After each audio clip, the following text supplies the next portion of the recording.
Do you then believe in a part of the book and disbelieve in the other? What then is the reward of such among you as do this but disgrace in the life of this world, and on the day of resurrection they shall be sent back to the most grievous chastisement?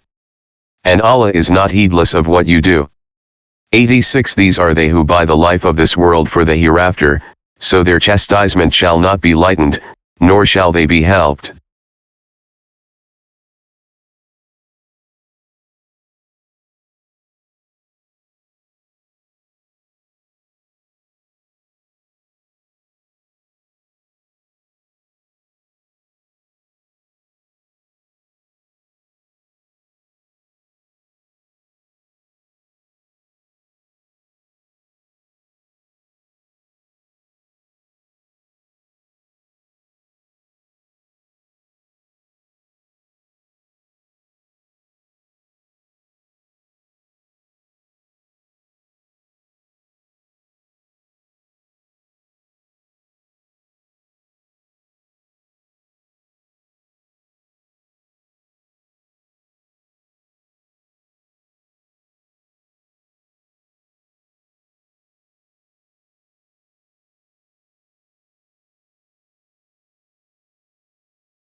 Assalamu alaikum, sisters and brothers. Sulaiman Rahim here, Messenger of the Covenant. Break our 7 seals. Okay, brothers and sisters, I have a special for you today. We'll talk about knowledge, wisdom, and understanding. And in the Bible, Solomon, who was considered the wisest man ever lived, he says, get knowledge and wisdom, but in all I get understanding. So what is all that? And there's 3 categories, 3 particular things that fall in those categories. So I'm going to talk about those and try to illuminate them. First, what he just said about those that, and anybody that, like I said, if you're not an emotional plane, if you're a thinking person, intellectual plane, then you know those people right there are no good. Because that's all they do.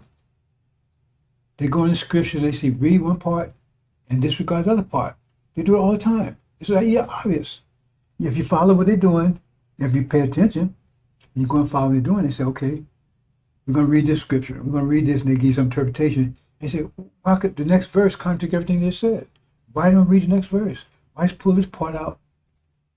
And the part that really, right, that speaks to it down as a pattern. There's certain things they don't talk about. And these are things that are definite, like the Quran says, some things are definitive and some things are allegorical. They said they choose the parts allegorical to deceive people, but I said it's all kinds of interpretations, right? But some decisive. I mean, it's no, like say 2 + 3 is 5. That's decisive. They ignore those things because that's clear. So they go to allegorical and say, well, because it could mean anything.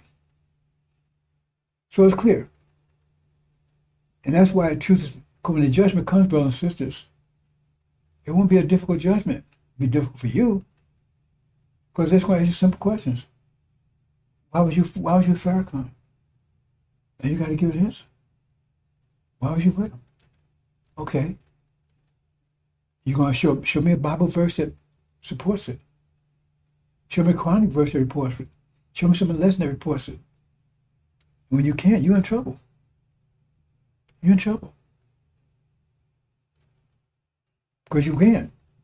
Because if you can, you get $1,000 right now. Just show me a Bible verse that supports Farrakhan and the mission he claims he's on. Show me one Bible verse, and I get $1,000. Just one. Just one that confirms him. He claims he's Aaron. Show me one Bible verse. Just one.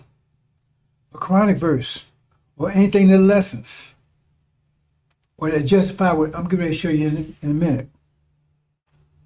I'm going to show you in a minute. Show me any Bible verse, any lesson, anything that justify what you're going to see in a minute here. And then I'm going to get to my main topic. So I'm going to play it. Then you come and give me one Bible verse and you get $1,000 immediately. Immediately.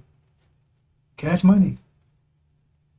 And like I said, I also kiss Farrakhan's ass in public on stage. You tell me one Bible verse that supports that. And so I've been saying for years, and no one stepped up. Or they know I'm there because they send me nasty grams and all kinds of stuff. But they never stepped up that challenge. Why? I know they can't find any. So why are you there? You got to answer that question. Because it says the judgment comes, there won't be any bullshit. See?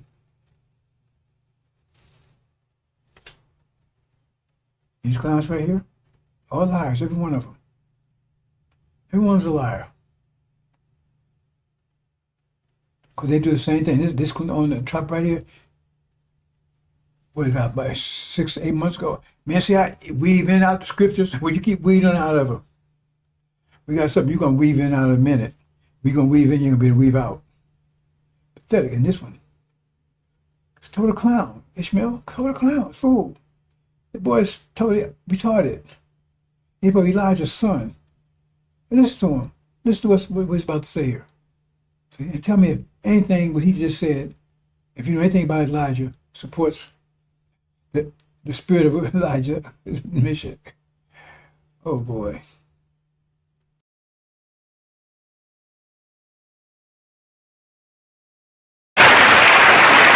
I gotta do this. Do you mind? Yes, I'm gonna do something. I don't want to put my brother on the spot. See, this is this. This is something else. Love and faith transcends color. And the reason why we embrace Father Pfleger as a brother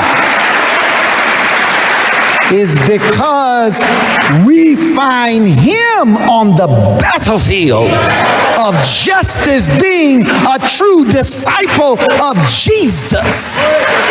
And the last thing I'll say is you'll never call us racist. Yes, sir. Yes, sir. Because this day that we honor, Yes, sir. Master Fard Muhammad, if you see an image of him, put his image up. Yes, sir. That's the man. whose father was a black man and his mother a Caucasian. And how many of us have a parent that's a Caucasian or grandparent? It's not about color. It's about our submission to the will of God. And in that we find common ground and unity. So I'm only one shade lighter than you, so. And Mustafa may be 4 more shades lighter. We a family. Yes, sir. Let's stay a family and be a family and love each other as God would have us to love each other. We love you, Father. Happy Savior's Day. Thank you. I had to do that. We love you. Go ahead. One more time, brother. Have they any idea what's about to happen to them? A couple of days. I was going to play back to them. It's okay. Show me anything that I just said anywhere that supports that crap any kind of way. You see the game they play? Oh, it's not about color. No, it's not about color. It's not about skin. But say, well, he has a okay. Yeah. The difference is his father's original. But they try to see that's the easy way. I tell you, these fools, they too stupid to even make that up. The devil's, that's the way to ease in your mind, right? That it doesn't matter because, see, it matters. The point is, you're the seed of your father. They try to blur that issue. Oh, well, hey, man, what's got a mother or father or parent? See, it doesn't matter. I got devils in my blood. All of us here since we've been here. I don't think there's anyone of us pure. We've been here, them raping our women, everything else. Right? But are you the seed of Abraham or not? Are you the seed of a devil with black skin? That's the difference. But see, they blur it. So like, oh man, if you got anybody, that's the same thing Silas does. Because Silas said, well, it is about skin, period. Because if you dark, you okay. If you light, you bad news. That's wrong too. But so how are you going to support Matt from Hornet if you take that line of reasoning? So they blur the issue. Say, well, if you got any black, white, that means we're all good then. All of us we're the same then.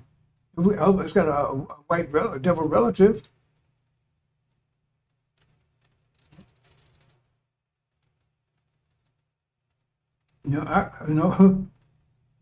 All of us we've been over here. If any of us came through pure with none at all, that'd be amazing. 40 years. You got a lot of white people out there that are really original, they don't know it. Because they were so light, especially like Louisiana, they told it what they call the mulattoes. They were so light, that someone was white, and they was really original.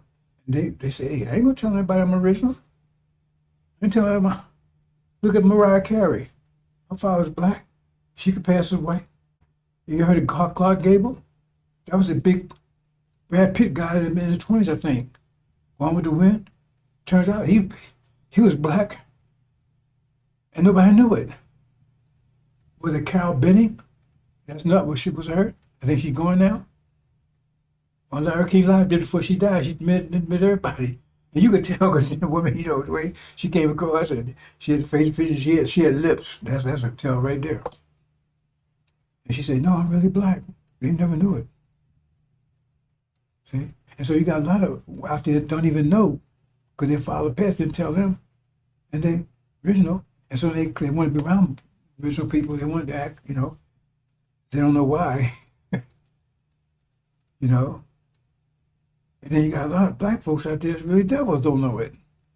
And Farrakhan, he knows it. He knows his father's devil, but you got a lot of devils. So that's one of the problems we have. Because that caused division. Because it's mixed blood. Blood don't mix. It's mixed blood. It means you got a body going one way, different ways, and that's going to cause the great confusion in America. Confusion in America in a minute, because they think this diversity is great. We just put a lot of pressure. So you put a lot of pressure on something, it better be consistent. Material better be consistent, because you can be made of iron, but if you got tin and stuff in there, and you put a lot of pressure on, all of a sudden it collapses. Wait, I thought it was iron. Because it got materials in there that can't stand that pressure. You think it's all iron, but it's got tin, it's going to collapse. Right? So every element handles pressure differently. So in America, from intense pressure in a minute, and you got all these different elements out there, everybody's going to react differently. They're not going to act in unison. Now act united. That's what you need to act united. We're under pressure because America's going to need to be united because they're going to be under intense pressure. They're not going to be united because they got all these different elements, different people in here, and they're going to act differently. I don't think there's an Indian in this country because you understand the nature of the attack. India and China is going to invade America. What do you think the Indians are going to do? You think they're going to millions of them here? You think they're going to be on America's side?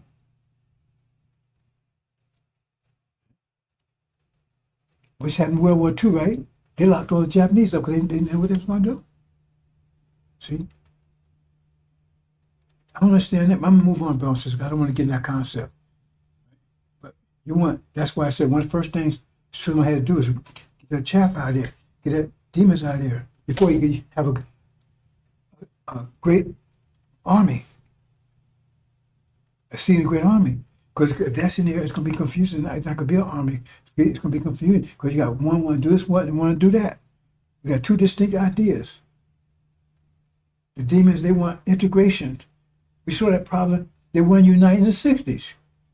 Blacks were not united in the 60s. You had two distinct ideas. One wanted separation and one wanted integration. And there was a clash between the two. It wasn't unified because you got two ideas and you can't change their nature. And we have to move it out because if we don't let them stay together, they will not survive tribulation because they'll be under attack and they need to be unified. And you have some say, no, man, let's go back to Mess. I talk to man. So let's try to make a deal. Because that's what the demons going to do. Say they're going to fight for America. So you got someone stay here and fight for America, like that's what Farrakhan's advocate. Someone to get the hell out of here. How you going to get two different? Let me move on, brothers and sisters. I want to talk about three things here: seasons, gender perspective, and submission. And we're talking about seasons, that's a knowledge element. Gender perspective, that's understanding. Submission is wisdom. So I'm trying to talk these and try to keep it short, bro. So I'm trying to get you the basic idea. Because these are three fundamental things that we need to understand. Because most people don't. I mean, none of people understand what Scripture's saying. Because you couldn't understand. How can you understand what Scripture's saying? First, you have to know what it's saying to understand what it's saying. You don't know what it's saying. How do I know you don't know what it's saying? Because it's sealed. Unless you broke the seals, you don't know what it's saying. All you see what's on the top. And that's code. And so you can understand what it's saying. You think it's saying one thing, you don't know what it's saying. That's where Farrakhan's coming from. That's all I'm coming from. I didn't understand what it's saying either. Right? He called it the poison book. But he was told to use whatever he could to keep bringing people together. So I'm not holding that against him. But if you read Exodus, they did hold it against him. That's why he kept them from, told me he couldn't go to the promised land. But that's Mr. Muhammad's call. That's not my, well, I'm saying, Muhammad, he's okay with me. He's my father as far as I'm concerned. Right? But if you look there, he was prohibited from going to the promised land because the way he, how should I say it? The way he misrepresented or disrepresented or didn't misrepresent, mess with the covenant. You know, say mess with the covenant, use it by no name, that's what it's talking about. See? Well, I'm not going to hold that against him. That's between him and Master Prophet Muhammad. Right? Okay. So, let me move on, brothers and sisters. Let's talk about the three particular things here, right? But like I said, they're talking. All you gotta ask one question. You broke the seals? Then shut the F up. You don't know what it means. They're saying God's a liar. You don't know what that means. You have no idea. It's sealed. If it's sealed, that means you don't know what it means. The Bible is sealed. Elijah Muhammad said it himself. He said he called it under the veil. The Bible itself tell you, Daniel, the book Daniel tell you it's sealed. It's sealed. So if you haven't broke seals, you have no idea what it's talking about. So if you listen to people what's talking about, they're just guessing. And you're going to put your whole life in the hands of a guesser? Ask them if they broke the seal, or they know anybody that broke seals. Elijah Muhammad never claimed he'd broken the seals. Neither Master Muhammad claimed he'd broken the seal. No one, why you got some of these preachers out there claim the Holy Spirit explained something to them, and you can see right away you can shut them down. Because all the Sunnis and stuff, you can shut them down in 5 seconds. You can shut down these Christians in 5 seconds. Ask a couple of questions. You can shut them down in 5 seconds. But that's it. But because but you're an emotional plane, so you can't use intellect to shut them down. Not for you, because you ain't there because of intellect. You there because they're cool, man. They got a mega church. Everybody's hanging in there, man. Well, that dude, he's cool. He really give a good sermon. He can really act. He can really do it. Oh, he's so cute. He's so handsome. And that's what you're there for. So logical argument is not going to move you at all.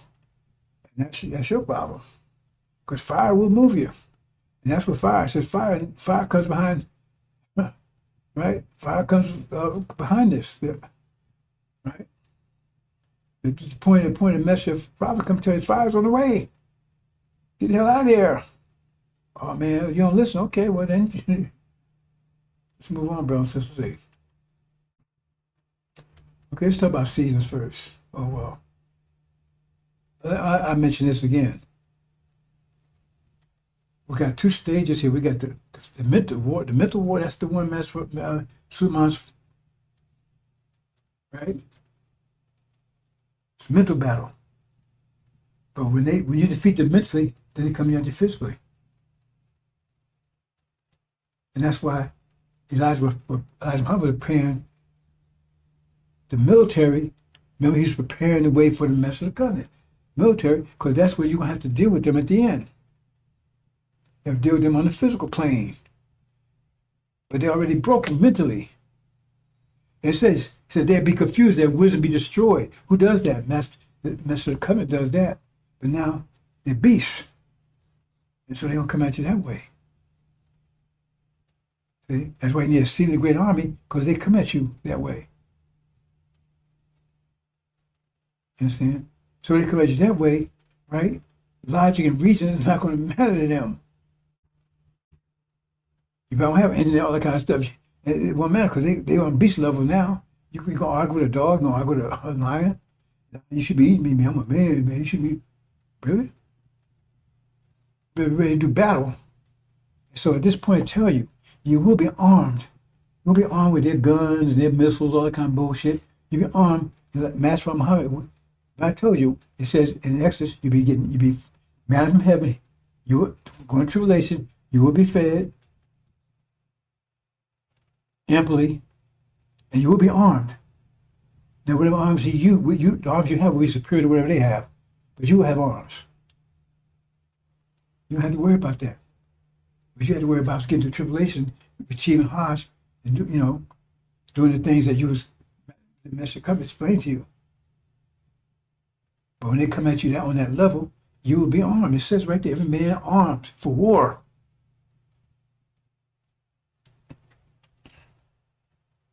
And they'd be willing, motivated. These the Levites that are rising up, they'd be motivated.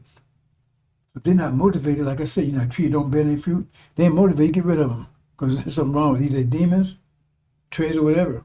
So they'd be motivated. They got their mind back, they should motivated. And they're motivated. Get rid of them right away, immediately. Don't waste time. Don't ask why you're not motivated. Man, you got to call something. No, just get rid of them. I'm telling you right, they will be motivated. Turn your phone good. Turn with respect. Okay, see here. Now I'm going to put it in the simplest way I can. I'm trying to explain it different. Simplest way I can, brothers and sisters. See, when you got the spring. Now, the earth goes this 24 to 25,000 year cycle. They write history for. right? Between 24 and 25. So it's actually 4 seasons there, 6,000. That's why 6,000 year period. But it's not in sync like ours, like, December start this winter, and it's not in sync like that. But it is 6,000 year periods, right? Doing that in there, and we just coming through a 6,000 period. And those periods, right, are pretty much the same, right? Like you have a winter. Oh, when you hear it, we still it won't be winter like this. This is the worst one ever. And right, things constantly keep constantly changing, and so you get a scripture to cover that season. They tell you and then you got scriptures within to cover how the days or the weeks within the season, the months within the season. Because see, 6,000 years, so right, so maybe every 1,000 years you probably need, because it's Justin. And anyway, every time there's a significant change, the scripture is revealed to tell people what they need to do to be successful through that period of time, because right, that's how we have foresight, because we can do that. And so it's revealed to someone, and they come and they say, okay, this is what we can expect for the next 100 years, 200 years, the next 500 years. And this is what we should do, right, to get, if we want this particular result. See? Now we say, I want you successful, but I didn't want to be careful that you're successful, because we have different ideas of successful. Because you say, what would you define as successful? Successful, if you get $1,000, just success having the money, or take the money invested in something, or take the money invest in your health, go and buy a gym. So I'm saying it's all that different quality of success. Because our quality of success during the Holocaust was totally different than everybody else's. So they had different degrees of success, right? I mean, look, the so-called natives here, they're success 15,000 years. 15,000 years, they ain't had to worry about the devil, none. They had to worry about Yaakov, the devil, none. It was totally. Then the last 5 years, man, ooh. They had 15,000 years, though, of freedom, relief from them, and now they lost everything, but they had 50,000 years and to deal with them. So they thought that would be success for them. Everybody had different ideas of success, right? So spring always comes after winter. Now I'm trying to explain it the simplest way possible, brother, in terms of season. Now in the winter, if you're a winter person, then hey, like a polar bear, he's cool in the winter. Grizzly bear wouldn't be too cool in the winter. He probably might freeze to death. Polar bear, that's where he's bad, right? Hey man, that's his ground, man. That's his garden. Right? He covered over there, he's white, he blend right in, it's colored everything, right for the winter. But there's a grizzly bear, he might have a problem in the winter. He might be begging the polar bear, can you help me out, man? Can you help me get some food? Because I don't know how to fish. Yep. So he depends upon the polar bear 100% because he don't know how to deal with the winter. But he's a spring guy. He's a summer guy. See? But in the winter, man, he got a problem. See? So, and during the winter, right, polar bear, he's kicking. He's taking care of business. No problem with him. I mean, he ain't trying to move south. You know, it's basic simple, right? But this grizzly bear, man, woof. Now, either one of them may not know there's such things as spring. Or they came alive in the winter, and they never say anything other they was born in the winter. They don't think about anything other than winter. So that condition would last for the next year, and that's always going to be the condition. And then spring starts showing up. Then the polar bear says, oh, wait a minute. What's going on here? My power's melted, man. Springs are melting. Snow is melting. My garden is melting on me. It's being destroyed. You know what I'm saying? It's getting hot, man. I'm getting sunburned. It's not good. See? And then the grizzly bear, he started getting a little energetic, gets a little warmer. So he's not so dependent upon the polar bear anymore, but he's still in the winter though. But he's not as dependent because it's a little warmer. He's a little more energetic, right? And then as time goes on, it gets the world of the polar bears gradually melting, disappearing. And then start seeing signs of spring, man. Start seeing it's getting hotter, and then start seeing green grass and stuff. And where the snow used to be is not there anymore. Man, global warming. Global warming. We gotta stop that, man. What's this global warming? And look like the grizzly bears, they benefit. Maybe they're the ones causing this. Y'all doing something to causing this? They're gonna blame it on the polar bear, on the grizzly bears. Okay? Now, some of the grizzly bears don't know any better, and they so locked in with the polar bears. Oh, wow, man, yeah, global warming, man. They want to help. They with the polar bears and trying to stop the spring from coming in. We gotta do something, man, because we can't have this. We gotta stop this, man, because it's destroying our reality, destroying our garden. So now they got a campaign to try to stop this global warming. They got a lot of grizzly bears don't know any better with them. And some got some instincts that, wait a minute, it might not be so bad for us, man. I should warm, I feel a little better. See? And then it gets warm, and they start losing them because they start getting sunburn and stuff like that. They ain't using no sun.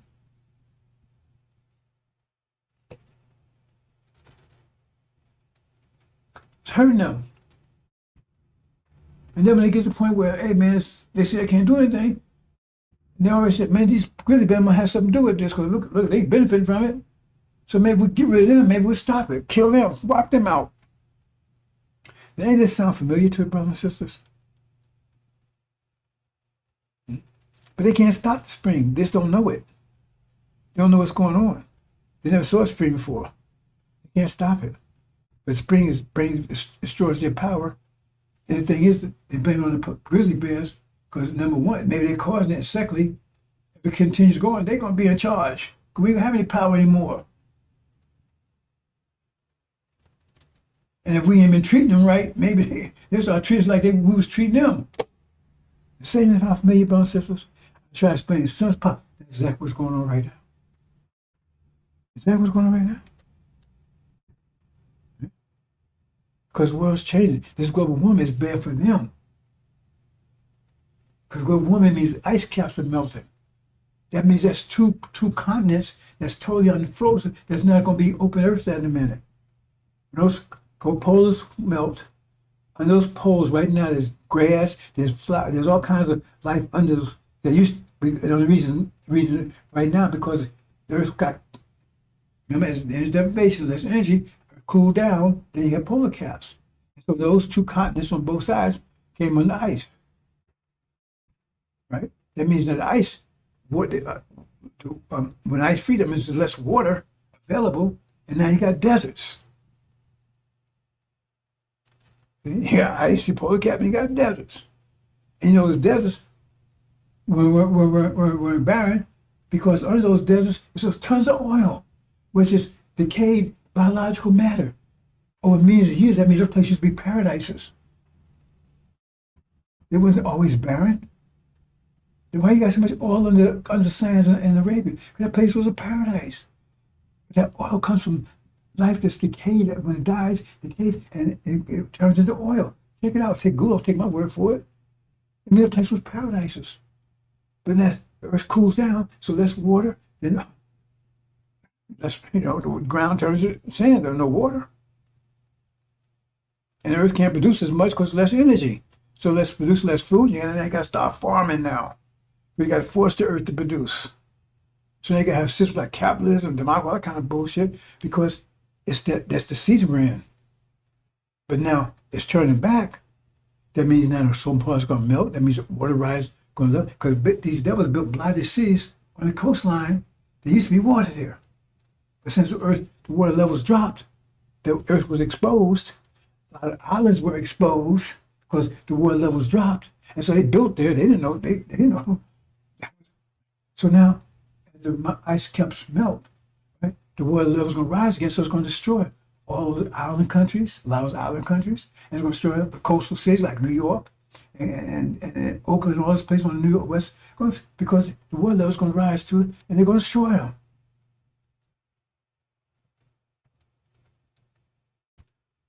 Because they built on, when during the winter, when the water levels were low, and they didn't realize that they know any global warming and that stuff. So now that all those things are in danger. We have floods here, earthquakes here. Well, that means the earth is coming winter, and that's for you. It's your benefit. And that's some of you are, we got to stop global warming. You know what I'm saying? It's turning in your favor now. And it causes all this carbon and all stuff. Yeah, there's corruption in land and sea. That's crime said because of man's hands are wrought. You got corrupt all kind of stuff. But that's not what causes global warming. Well, warming is the earth is warming up. 50 years, I can go in more detail. Like I said, I spend hours if I break everything down again. Every 50 years, we get an energy wave, and I can improve it. That's what it is. As simple as way to look at it. So when they see they get desperate, they're going to feel like we're the ones that's causing this, which we are actually. Rain in the spring, that's all thrown together. And they're going to attack us because they want to keep the winter going because they don't have any power anymore once the spring come in. The whole everything is dry. They have no power at all. The grizzly bear has no, the polar bear, and if you put him in Africa, he would die. He has no power in the spring or in the summer. We know what to do. Now the grizzly bear's hanging tough. Remember, you was treating me bad when I was back there, man, with all the ice, and I couldn't fish, and you gave me one fish every week, whatever, and I was starving. Now, hey, okay. That's what we're worried about. That's the simplest way to put it, bro. And that's exactly what's happening. So this world is coming to an end, and they got you helping them try to keep this world going when spring is coming for you. Where it said to make all things new. The spring makes all things new. It gets rid of the whole winter. It makes all things new. That's what they tell you, make all things new. A new season is coming in. And it's going to destroy the old season.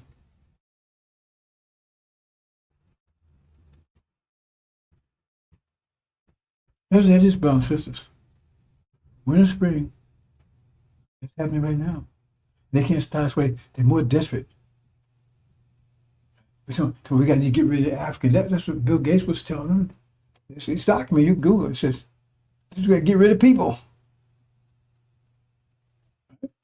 That's he got to say it. He can't say, he got to say Africans. That's how we think that he's talking about them, not us. Well, that's what he got to say. He can't say us right here. So he's talking about you ain't even going to get rid of Africans. You know. He in America talk, he can't say, we got to get rid of the niggers. The black folks here. He can't say, we get rid of Africans. That's cold talk for them. He say, yeah, well, got Africans here, we get rid of them first. I tell you, they close in on you. They already got the trap set. They're desperate. Because every day the spring every day things get worse and worse. The global warming is really, it's a disaster. It's getting worse all the time. Yeah, because the new world's coming in. But it's your favor. And they got you sitting around here, right, trying to fight the spring when it's in your favor. Then they got the demons, right, who look like you, trying to convince you to help keep the winter going, but you cannot.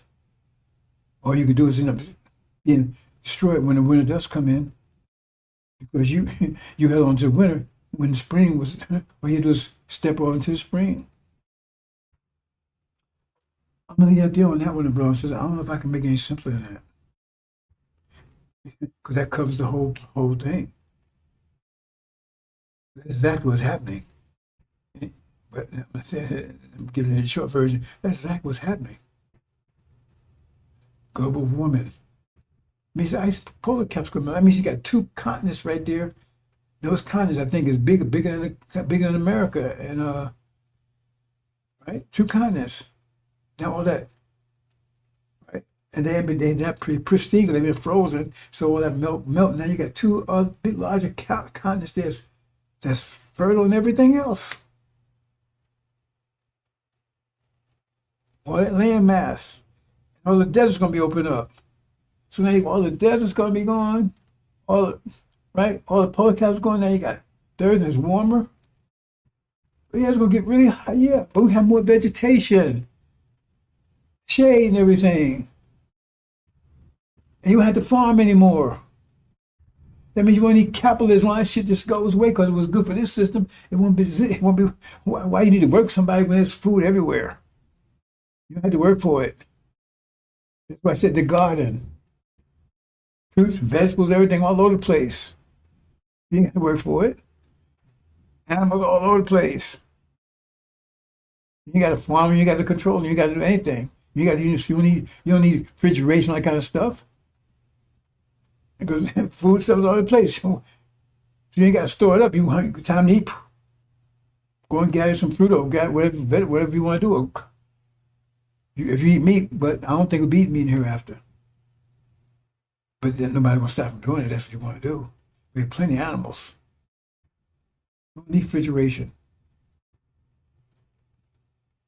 But we will have technology much more superior than this. And I don't think electricity would be our power source, but I'm going to leave that there. We don't need refrigeration because everything be fresh. We don't need to process any foods.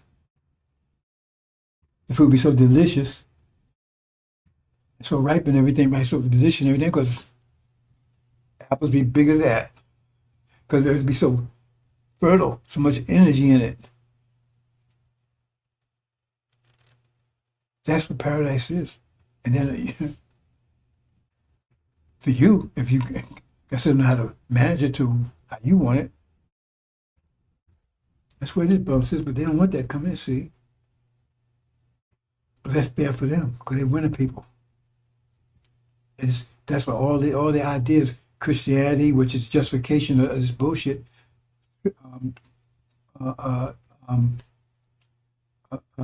I said Christianity, you got capitalism. Capitalism is just slavery by definition. Maximum profit, minimum overhead. Get somebody the more they work and to pay you the less. So the more you get out of them without giving anything, that's slavery by definition. And you got people work the fields because now you got to force the earth to produce. You got to farm, so now you don't want to do it, so bring people over and force them to farm for you. So there's no need to farm anymore. Right? See? There's no justification for doing it. The Christianity is dead now. Because Christianity justifies us being slaves, because we're supposed to be slaves, set it right in there. Which is wrong because, like I said, it's sealed Bible, they got it wrong, but based on their interpretation of it, that would justify them taking this land here, justify us enslaving us. So that's Christianity is all about, justifying all that bullshit. So now all that stuff just disappears because it just it won't work no more. Because you don't need slaves.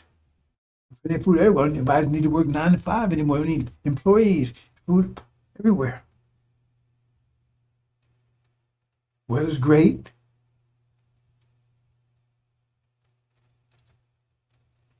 And that leads me to the next topic, brothers and sisters, but I'm going to leave that there. Hope you got some out of it.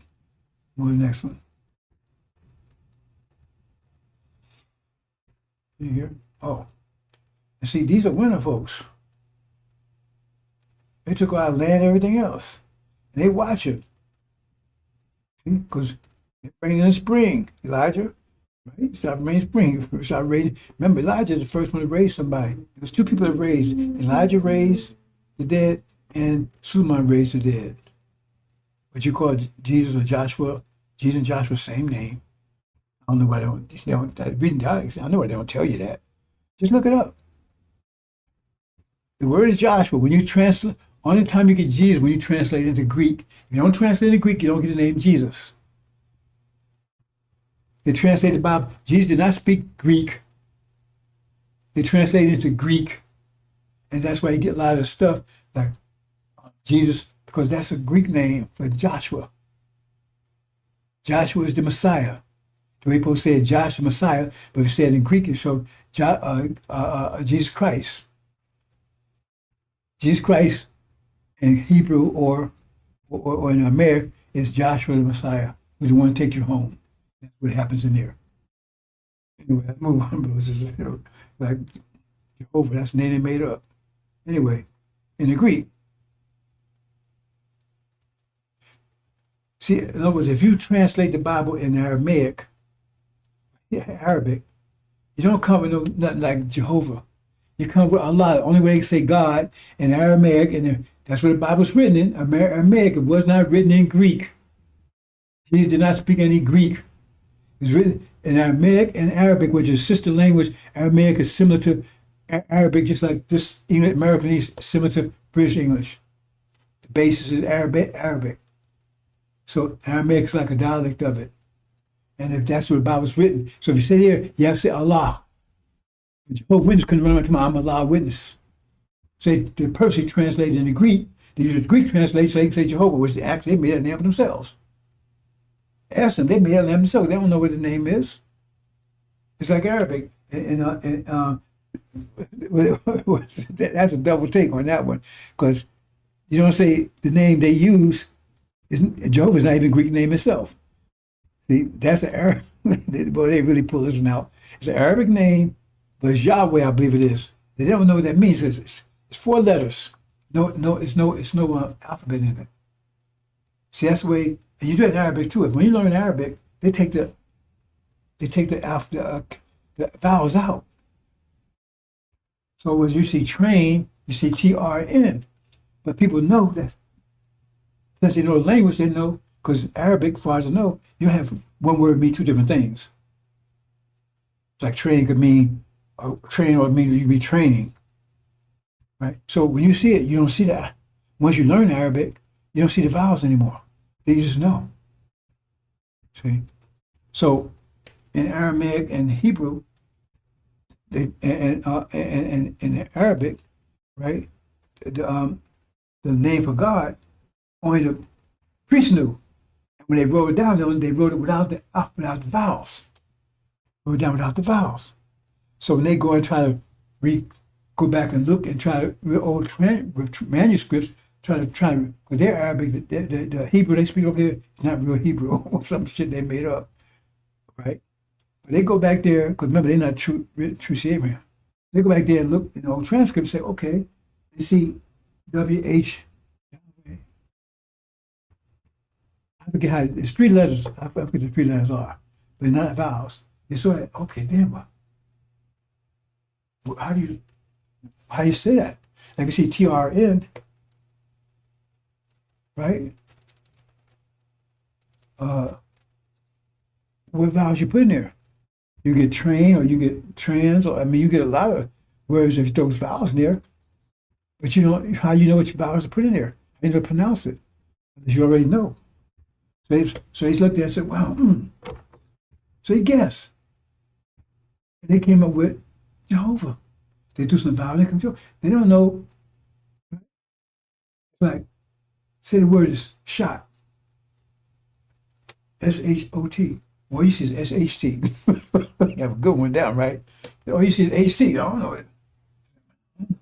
Maybe I should put an I in there. So now I'm saying shit in that language. I don't know I'm saying shit. Jehovah could be the devil's name. They don't know. They have no idea. They made it up. What's that word for? I asked them. They made it up. They guessing what those vowels mean. So what if you guess, say, oh, I see SHC. I think there should be an I there. You might say, hey man, I'm down with shit. Which really word means shot or shut. You see what I'm saying? That's the problem. They made it up. And that's a double whammy on that one, because they didn't make it. They used a Greek translation, but that name wasn't even Greek. They took that out of Aramaic and changed it because they couldn't walk around to I'm Allah's witnesses. Now go look at Hebrew. Go look at Aramaic and everything, and see how where they only way to say God, Allah. But they didn't want to do that. So they made up some shit. Anyway, they want to hold on to the winner. They win the people. Farrakhan won them. He says, "Father the devil." That's why he said we ain't going nowhere. We ain't leaving here. We're gonna stay here in the winter. What the hell want to stay for? A lot of them I said, "What the hell want to stay here for?" Because he's a winner person. Now Obama's not a winner person, but that's a whole nother story altogether. He's not a winner person. That's another story altogether. Get the east side, but he's still against us. Because his point, he think he should be the god of the spring. Because it really was his inheritance. Maybe he's similar to Matt Farmer in many ways, because his father's black, his father's Muslim. You know, Obama's father's a Muslim. So technically, he's a Muslim. Supposed to be, by student standards, but his mother's a devil. Same thing as Master Muhammad. And we're going to have to deal with him later in the future. That's another story. But Esau lost his heritage because he sold it for nothing, for a bowl of soup, which they're trying to get you to do right now with reparation stuff. They're trying to Esau. He said, "Well, Esau done it before. He do it again. He sold it out again." So now they promised the promised land. He don't want to know that. We give reparations, stay here. So now they're gonna lose again their inheritance. He's another one. Give him do it again. They can't do that to the elect. They're trying to get the Levites to sell out their inheritance. You got Farrakhan and them besides them trying to get you to do it. Oh no, you stay here. Take reparations. Instead, you ain't going away. That ain't going to happen. Don't go along with that, man. But you can get reparation over here. It's no story together, brothers and sisters. This is going on. And yet, half brother Ishmael, he's got our land. It's covered with sand now. We're going to remedy that situation. See what I'm saying? We're the people. They don't want us to rise up. Obama, he don't want to rise up because we're going to take care of those spring. He said he should be. Right? Because it was his by nature, by inheritance, but he sold it out for nothing, sold for a bowl of soup. And now you about to sell yours for some goddamn 6 states. They only own it, stolen. It's blood money, it's stolen property.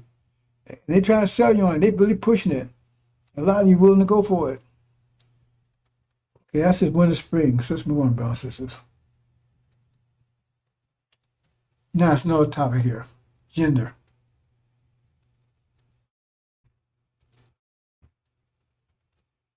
I mean, we got winter thinking. And then you got to get back to your original thinking. Get your mind back. Because you got the mind of a polar bear when you're a grizzly bear. Okay? And so I'm going to try to go in general, do you understand what's going on here? Now, the original being, like the Quran said, from one being came all. About 6 trillion years ago, we made that separation to male and female. Equally. Keep that in mind, equally. That's what I was thinking about the moon was. See, now I don't know what Master Muhammad told Elijah Muhammad. I don't know what he told him about it, how much he told him about it. But he's talking about they would go to war because they didn't want to speak the same dialect or whatever. You know, and it had to be more than that. I mean, these people were super science, super wise back then, 6 trillion years ago. And they definitely wasn't on the emotional plane. You know, God can get emotional because people ain't speaking the same dialect. There'd be something more than that. But if you check Arabic is the most what's the word I'm gonna use? Gender-based language on the planet. Everything has a gender. I mean, I studied Arabic. I just can't keep it up because every time I study and I start learning it, I can't anybody to talk to, so it goes away. I mean, I've studied Arabic all for years. I started getting good at it and then nobody to talk to, and all of a sudden, nobody to talk to, right? I guess I could take time and whatever. So, and then again, another sign is that the woman's connected to the moon. Why is her nature connected to the moon? Okay. Ours is too, but it's a different degree and you don't understand.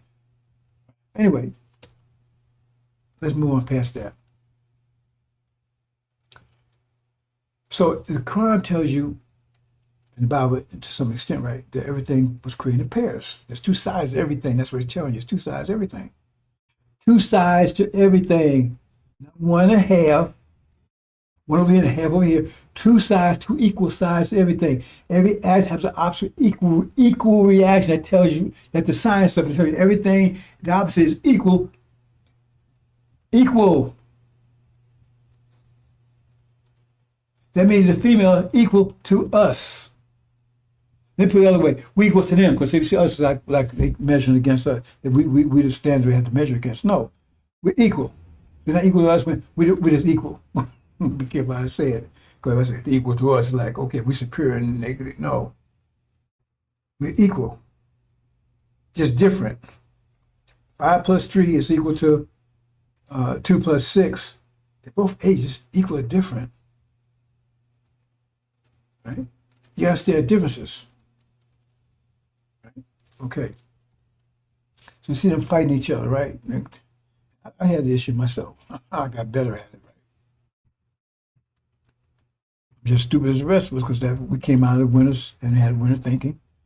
And the winter, it would demand it, seemed like it demanded more of a strength. Because when separated, the man took the strength side and the female, I only use the female because like she's some kind of part of, no, that's the sealed Bible, that's the winter season talk.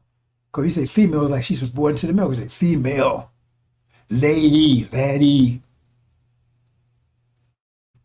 But if you say it different, then she's diminished to a girl. Woman. See, that's this here world. I don't think you had a problem in Arabic. I can't say. But you definitely have it in English because that's the level they're on. Because she submitted, because that's what tells the story in Adam and Eve. That's not saying what you think it's saying. But remember, she's a helpmate. But if you read further, says make man our likeness and image, not talking about the Adam. They don't even call him Adam. It says male and female. That's the new creation is coming up. I'm not getting to that kind of it. I'm not good at that here, because actually we talk hours just back and forth on that one. But the thing is that you had two different perspectives. Okay? Now, this wasn't a problem before devils came on the scene. It wasn't a problem 50,000 years ago. It wasn't a problem. See? So then it became a problem because we saw the equality. Well, there was a slight, let me put it this way, there was a slight, what? Okay, see, this goes down. Okay, the universe contracts and expands. Now, in the expansion stage, that's when all creation came in. Since one being came all life, we brought life out, simple, got more complicated until we actually brought the devils. There's a purpose for them. But not the undisciplined ones. That's another story. I talked about that before, how they're beasts and they're going to interface between the animals. That's another story. But the point is that creation needed like force, brute force. Because we had to build galaxies, stars, that's brute force. Like when you build a house, you build a building, after you build a building, what? Then you beautify it. So you build it first. It takes somebody going to strength, put the poles and all that stuff together, right? See? But after you do that, then you beautify it. Paint it up, you beautify it, you put the frame. See? There's two stages there. So the man side of it, right? They handle the side of creation, putting, building the galaxies, all that kind of stuff, putting the earth together and all that kind of stuff. Make her owner, cream of planet Earth. Make her owner. So now all that's finished. The creation's finished. With the devil says that's about creation, right? That's no story I'm gonna get into. So it's finished. So now we're going through this stage. The universe starting to contract again. So now we go to the beauty stage. So the male side of it was predominant in the creation stage. But in the beauty stage, the females will be dominant. Now, whether you like it or not, they're going to be dominant in the next 70 years. And you're going to love it. They're going to be dominant because we ain't going to have no wars to fight anymore. All that bullshit. So, and Elijah Muhammad, what did he say? He said, they are heaven. If they are heaven, that's what we're going into. So if they're heaven, then we're going to be a submission to our heaven. You're going to control your heaven. You submit to your heaven. Now you submit to it. And they it. We're going to submit to them. Because they're going to have the power. And we're going to love it.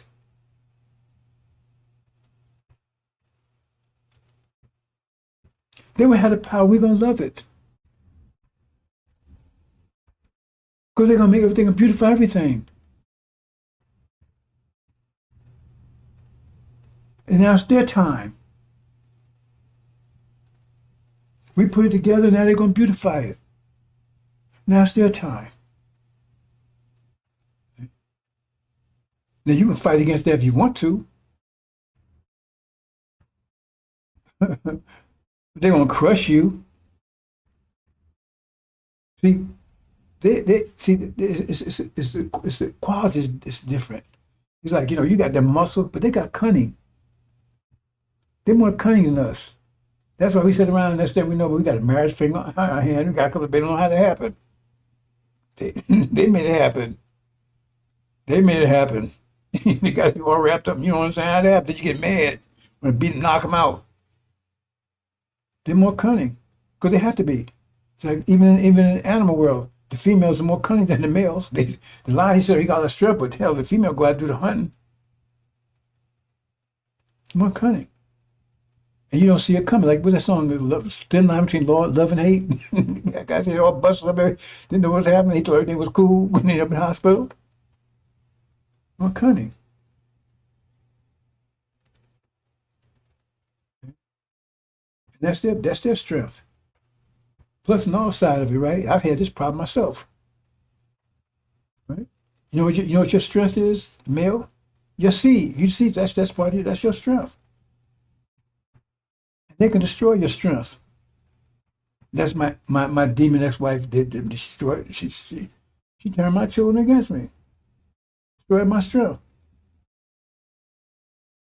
They do that. That's honestly when you don't know story about Elijah. I shouldn't even talk about this. But everybody that was dead knew it was unspoken truth. And Wallace, the reason why he used to hate his father so much, because his mother.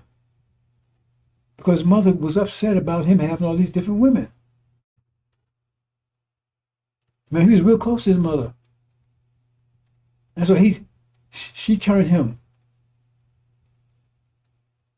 And he went out to destroy everything his father did.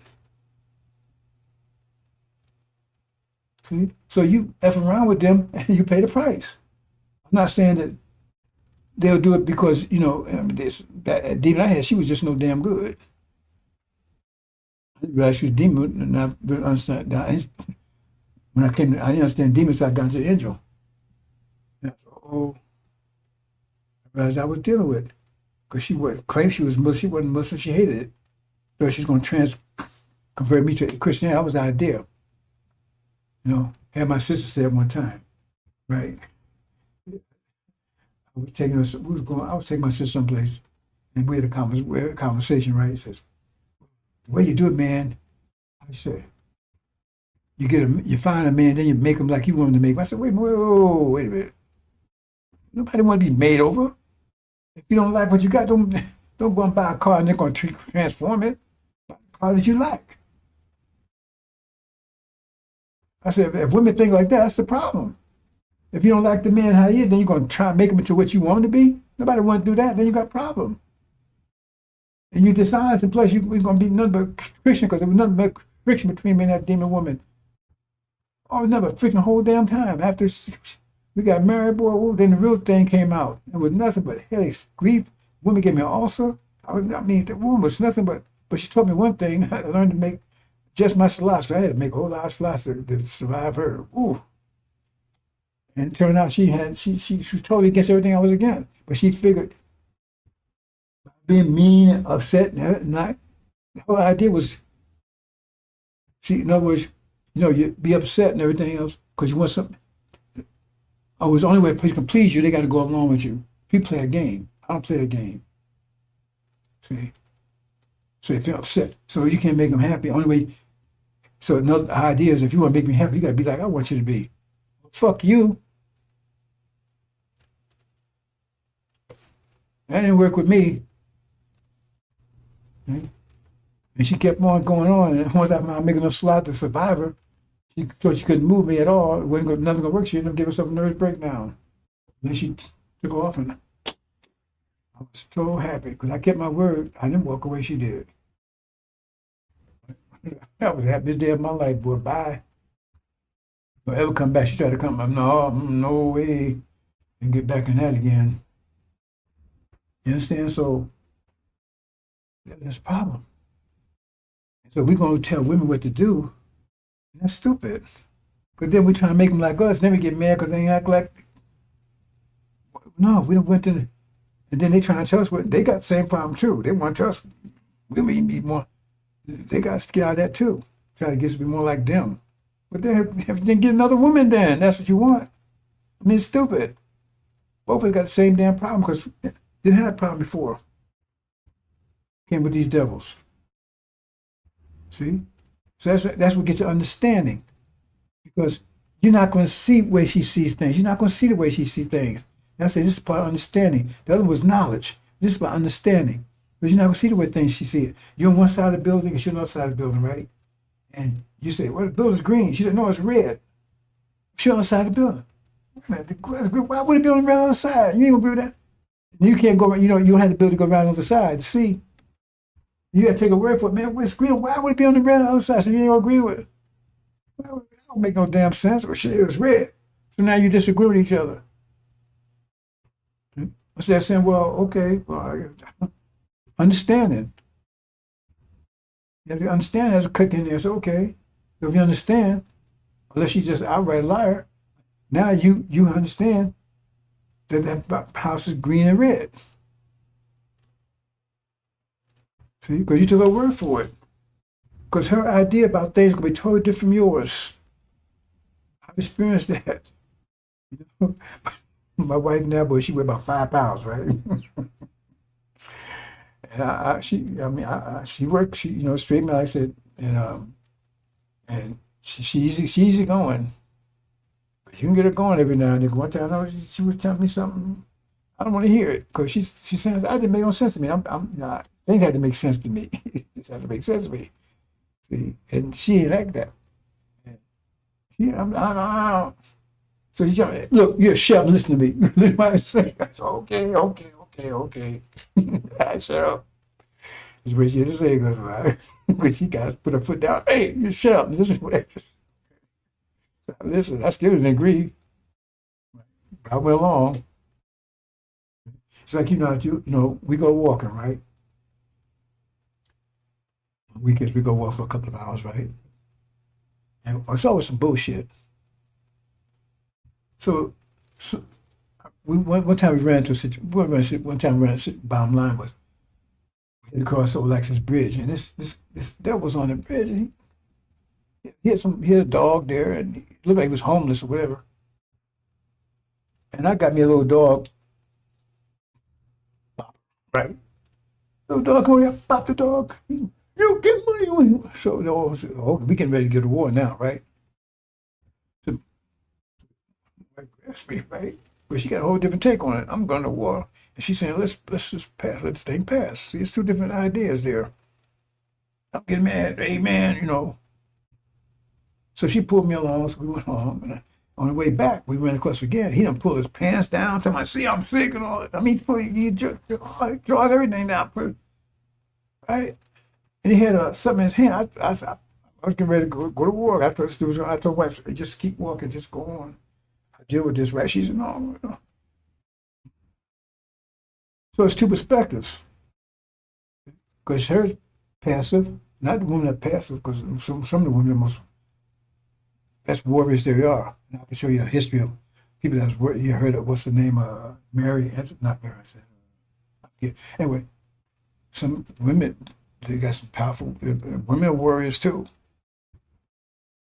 Different idea. In fact, like I said, I tell people all the time, if I go to war, I'd rather have female generals. If I'm going for war to eliminate the enemy, not just to defeat them, to eliminate them. I want them because the fellas say, "Man, we beat them, man, let them go." No, no. Females say, "You got them down, kill them, get them." That's all like that, but they got a strong killer instinct than we do. Better believe it. So the thing is that they see it one way, we see it another way.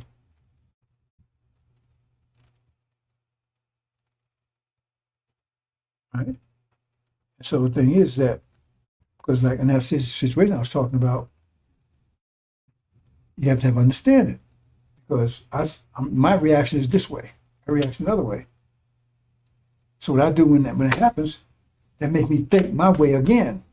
Take a look at it, try to look at my perspective. Just don't ignore perspective, but like what many of us do. We don't want to hear what they say, we don't know their perspective. We end up hollering and fussing each other. And then some of the females, they do the same thing. They don't hear the male perspective. We have to get past that understanding.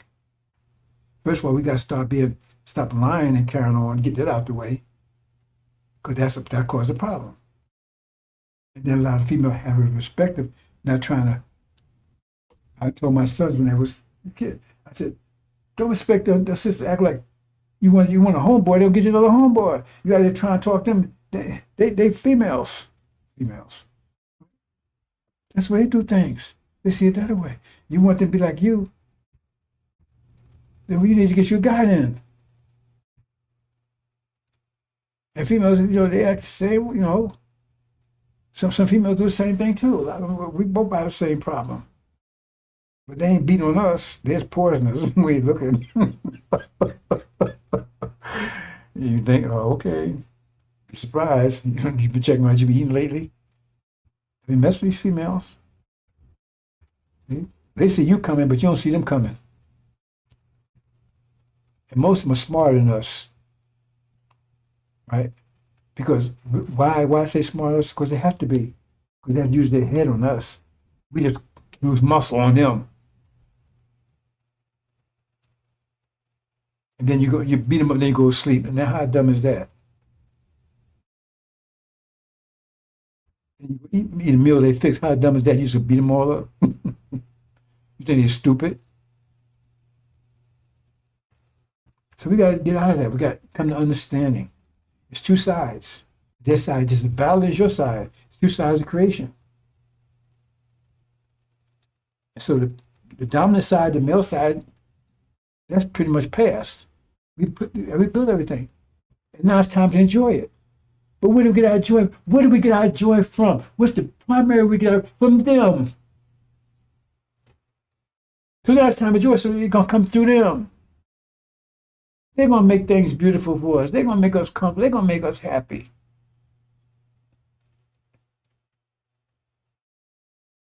We built this creation for them. Now they're going to beautify it. I mean, heard this kind of stuff before, but that's where it is. And so all those suicide oppressing women, kind of stuff, they're gonna catch it. Come backfire on them. They're just as powerful as we are, it's just a different perspective. And we don't listen to their perspective. It's probably because we've been in this 6,000 year Yakub thing. Right? But we figured we need to be warrior strong to fight to survive all this, but that didn't work the last 500 years, did it? In fact, who was the warriors the last 500 years? Yeah, you said that question. Who was the warriors the last 500 years? Who saved our nation? They did. Because while we was out there, yeah, they was pissing our mouths, beating us, and raping our women in front of our faces. We couldn't do a goddamn thing. They was the one who was sneaking around, putting their lives at risk. Say, brother, come over here. You're just seeing me. Oh, yeah, it was just that simple. For the devil does it. Yeah, that's what it was, just that simple. Sounds like gross, because it was raping them. And you couldn't have a woman unless the devil said you could. Then she had, man, Django had to kill another nigga just to have one sleep one night with this woman, his own women. You don't know how bad it was. It was the sisters that got us through it, whether you like it or not. When they just didn't do that, we wouldn't be, none of us be left. Be all Farrakhan's. I try to emphasize that enough. It was the sisters that got us through it. And I don't give a damn whether you're going from Levites or Shabazz. They didn't know the difference. That's why I said I'm not making a distinction between the two. They saved our nation and put their lives at risk. Because the devil found out that they slept with a black man, didn't tell them, they found out, or that they thought they were pregnant. They fed their children to great gators. Or they cut their stomach open and the embryo father, they stump it. The message talks about stuff like that.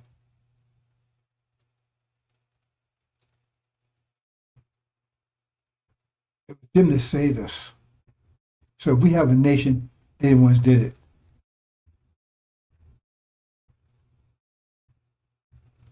Yeah, they had breeding farms. That's no story together.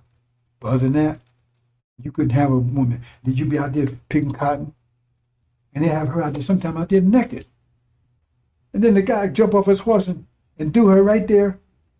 Bend over and then you better stop. She got to still pay the cotton while he's doing her. These guys are incredible. And you couldn't do a goddamn thing about it. Stand there. They saved our nation. And I ain't forgetting it. And I'm reminding you because nobody's ever told you this before. So now it's their time. I don't have any problem with it. I'm happy.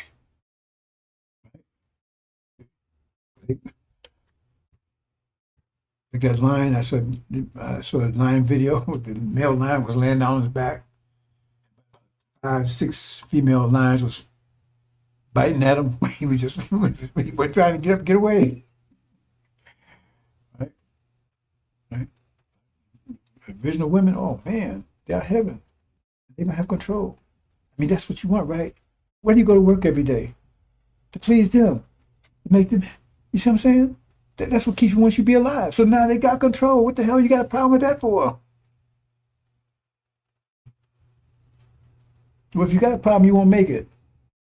But they will be in control. Now it's their time. It's their time. And you're going to be totally happy with it. Right? Like the Quran says, all of them are beautiful, but a lot of their beauty is suppressed because of what we hear and everything. But like Elijah Muhammad said, the beauty will come out. And the Quran says it too. So they look like, I had a virgin, how the Quran says it, said me like virgins again. The eyes will be, the Quran is a description. And when they sing, you think Whitney could sing, their voices would be better than hers. Sounds better. They just talking. And the beauty and oh man. And the respect they're gonna give you, but you gotta earn that. That's why you gotta go tribulation. Because right now they have no reason to respect you. See? But you're gonna show how much value, how much you appreciate them, how much value you put on them when you go to tribulation and gotta fight to get saved and protect them under unprecedented trouble. So that means that's the fight of your life, the worst fight you ever had to go through in your life. You're going to be defending them and protecting them, and that's going to give you respect back to you. And once these sisters, because you've never seen a black woman that respect you. Why should they respect you? Once they turn their respect back to you, they have a natural love for you. Damn, right? That's enough right there. A lot of you brothers are going to be lost. What happened to brother Akman? I don't know, man. He went out that sister, man. I ain't seen him in 5 years. I ain't seen him in 5 years, man. What happened to him? I don't know, man. That's just woman that took him in there. Man, she got there. I ain't seen that brother no more in 5 years, man. You think I'm joking? When they say she in heaven, that's exactly what it means. It wasn't just saying it. Because she got everything we need, everything.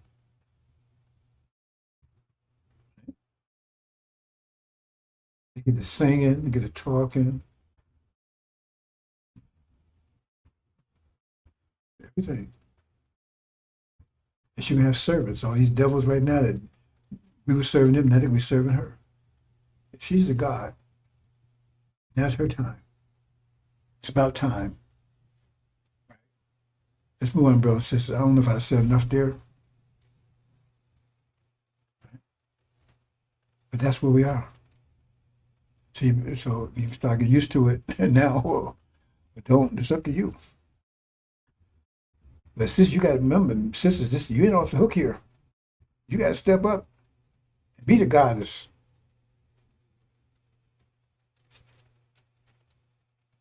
You got to step and be the goddess. Right? You know, we don't, we're not the ones got to stop lying and BSing around. You got to stop. You got to talk the mathematical language too. You got to move that level. Right? But now it's your time. And you got to have understanding too. You got to understand where we're coming from. We got to understand where you come from. We ain't going to dictate to you, and you're not going to dictate to us. We're going to understand each other. That's where understanding comes in. That's when it comes to male and female, that's some understanding. Because you got two sides to everything. And only way you can have, you can't see, you can't have the wisdom on the other side. You're going to understand it. Understanding come in means because you only can see one side. You only see the male side. How can you see the female side unless you're female? So you have to understand the male, female side. You can't knowledge it. You got to understand it. She got to understand you. That's why I said this is the essence of understanding. Like Solomon said, get knowledge and get wisdom, all that wisdom, knowledge, get understanding. So I tell you knowledge, right, about the seeds and stuff. I tell you about understanding. It relates between gender and male and female. Now I want to talk about wisdom.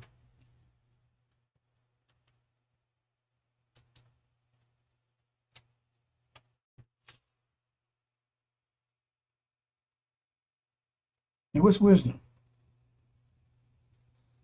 Okay, this is a long subject. I'm going to try to keep it short.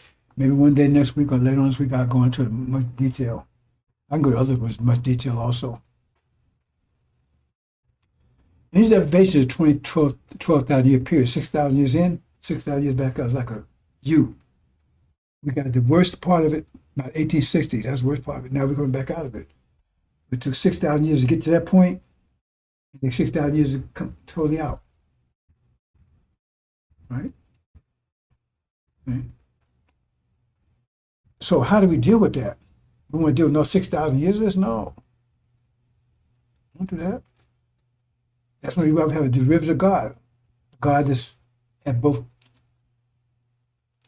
right? Both natures basically is dominated by his original nature, but he got the nature of devils too. Because he's a mother, so he got the egg. The egg is the egg, we use the egg to the material developed by cells, so it's, so he got some nature in you. Right? So he ruled the next 6,000 years, then it turned back to Shabazz like Elijah Muhammad said, and then it'd be ruled by the tribe of Shabazz again. Okay. So through the Holocaust, they kept beating us. It says, submit to Adam, submit to Adam. See, submission is wisdom. I'm explain that to you. It's the highest level of attribute. Wisdom, highest level of attribute. Wisdom. That's why it says lamb. Lamb is about the most submissive animal there is. Anyway, so they shouldn't beat us, but they did. It said they afflict us. So in other words, they hit us. And if it has opposite reaction, we hit it right back. Then it's balance. It's right back. It's a balance, right? We're told, don't submit, don't retaliate. Right? So here up top there, you see how he's doing. Women got the women strung up, got the man he's got beat. He's got scars all over him. This Holocaust the last 40 years, constant hitting us, beating us. Right? Okay, let's see what this means.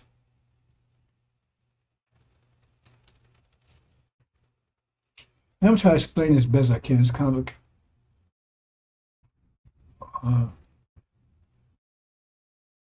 but then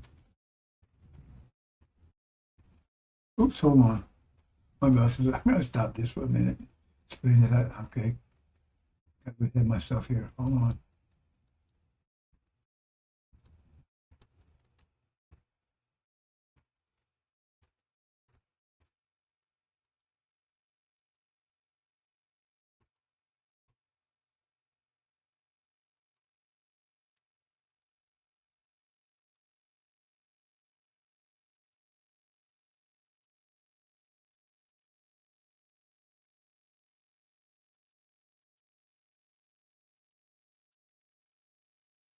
Okay, see here. Oh, let's go to the next one here. If I got it right. Okay, see here. Now, what I'm trying to explain this, right? Holocaust is that's 40 years, right? Now, on that red is you got the devil. Now, in that black over there, that shows, right? It refers to their structure, how much force, how strong the structure is. So the structure could consume up, like, say, you can't put so much force on the glass, it's a crack. The same force on a piece of metal, move it all, right? So, in other words, this structure can take 100 pounds of force. They can, like say, some people can lift, say some people lift 100 pounds, other people lift 200 pounds. Where they say they don't lift 100 pounds and they get crushed. Put that away. That's what in the black right there, right? But say on the side, on the right side, the original person can take 990 pounds. So where they can lift 990 pounds before they hurt you. But they don't lift 100 pounds. They have a weaker structure. So they don't need that much energy, right, to maintain that. So everybody gets the same amount of energy, right? So you see, so if everybody gets 1,000 pounds of energy, which I should actually let me do something else right here. I want to explain this before you have to explain this clearly.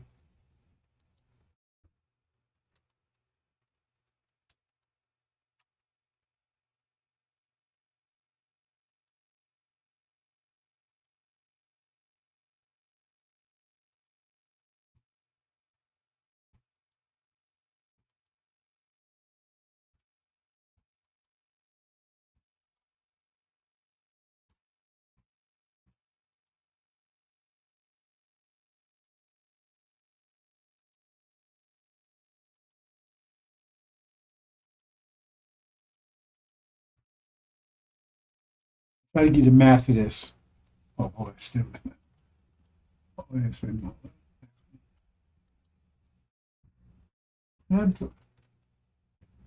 Hold on.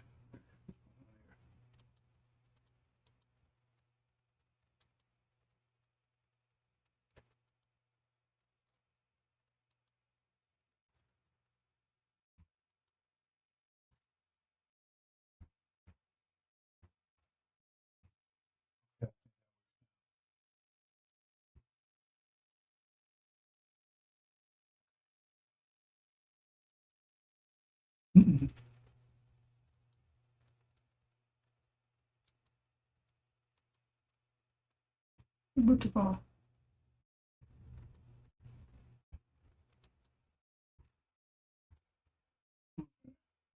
Anyway, see here. So I'm talking in terms of pounds, not quite in terms of pounds, to get an idea. So say everybody gets 1,000 pounds of energy per day, right? I'm just trying to give you some reference points here, right? So everybody getting 1,000 per day, right? So the devils only need 100 to maintain themselves, to maintain themselves, right?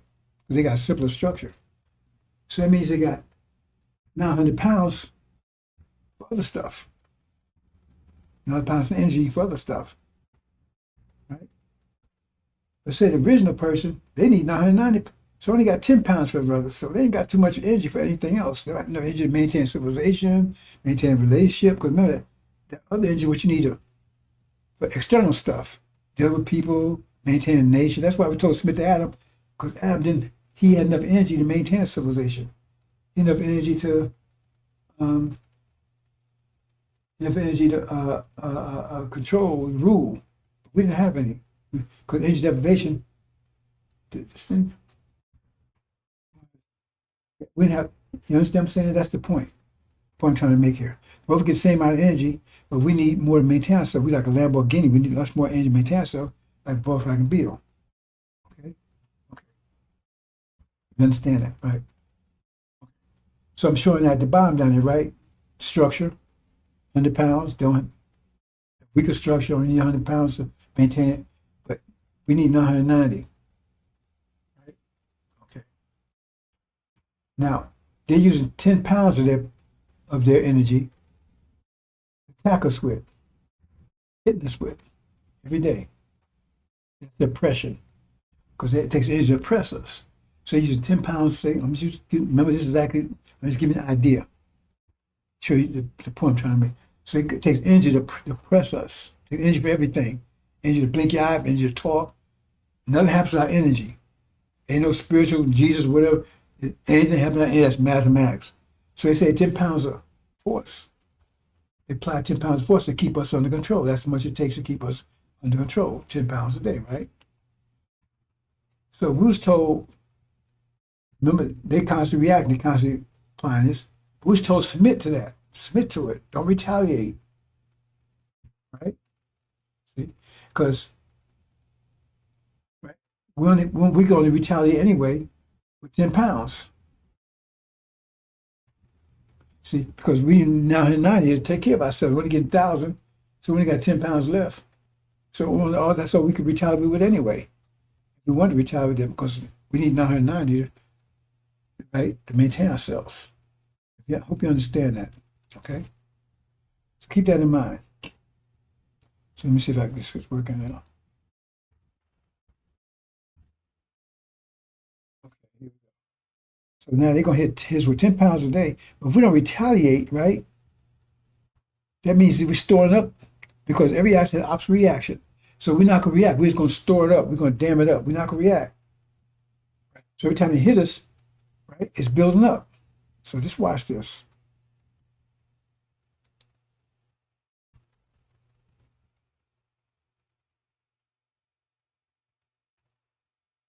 So they went to 20.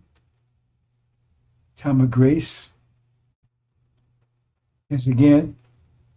That's 30. You see that?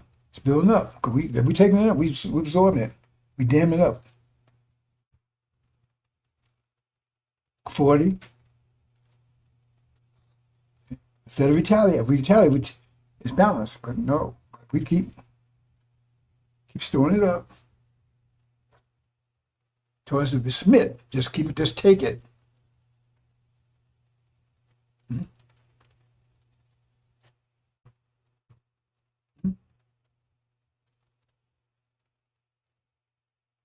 Keep on every day.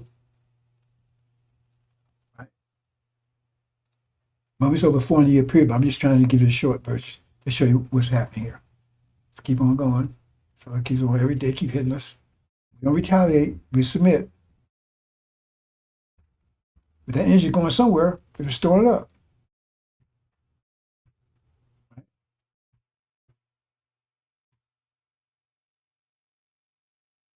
There's a reason why I say 400 years or whatever. You understand? So it keeps going. There's a little more mathematics. I'm just getting the basic mathematics here. See, now it's up to 100 pounds.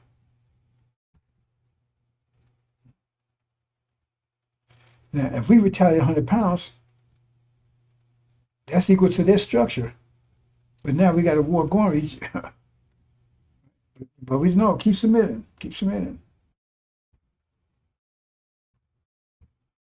Now it's at 120 pounds. We store it up. Remember that's if you have house, we storing up the reaction. We storing up the reaction. So keep on 120, 130 pounds.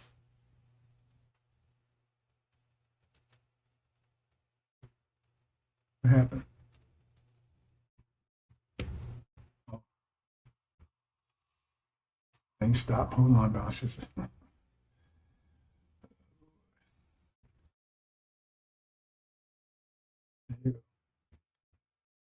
30 pounds.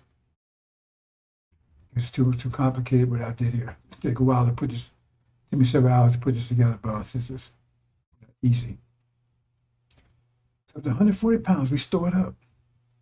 That's consequence, we store it up. That's 150 pounds. Remember, they can only handle 100 pounds. We keep storing it up. They store it for 40 years. Keep taking it. Don't retaliate. 160. Keep hitting us. We're going to retaliate. 170.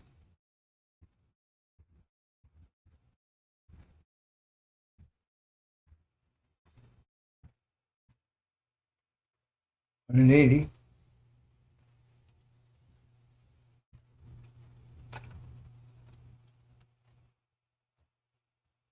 $190.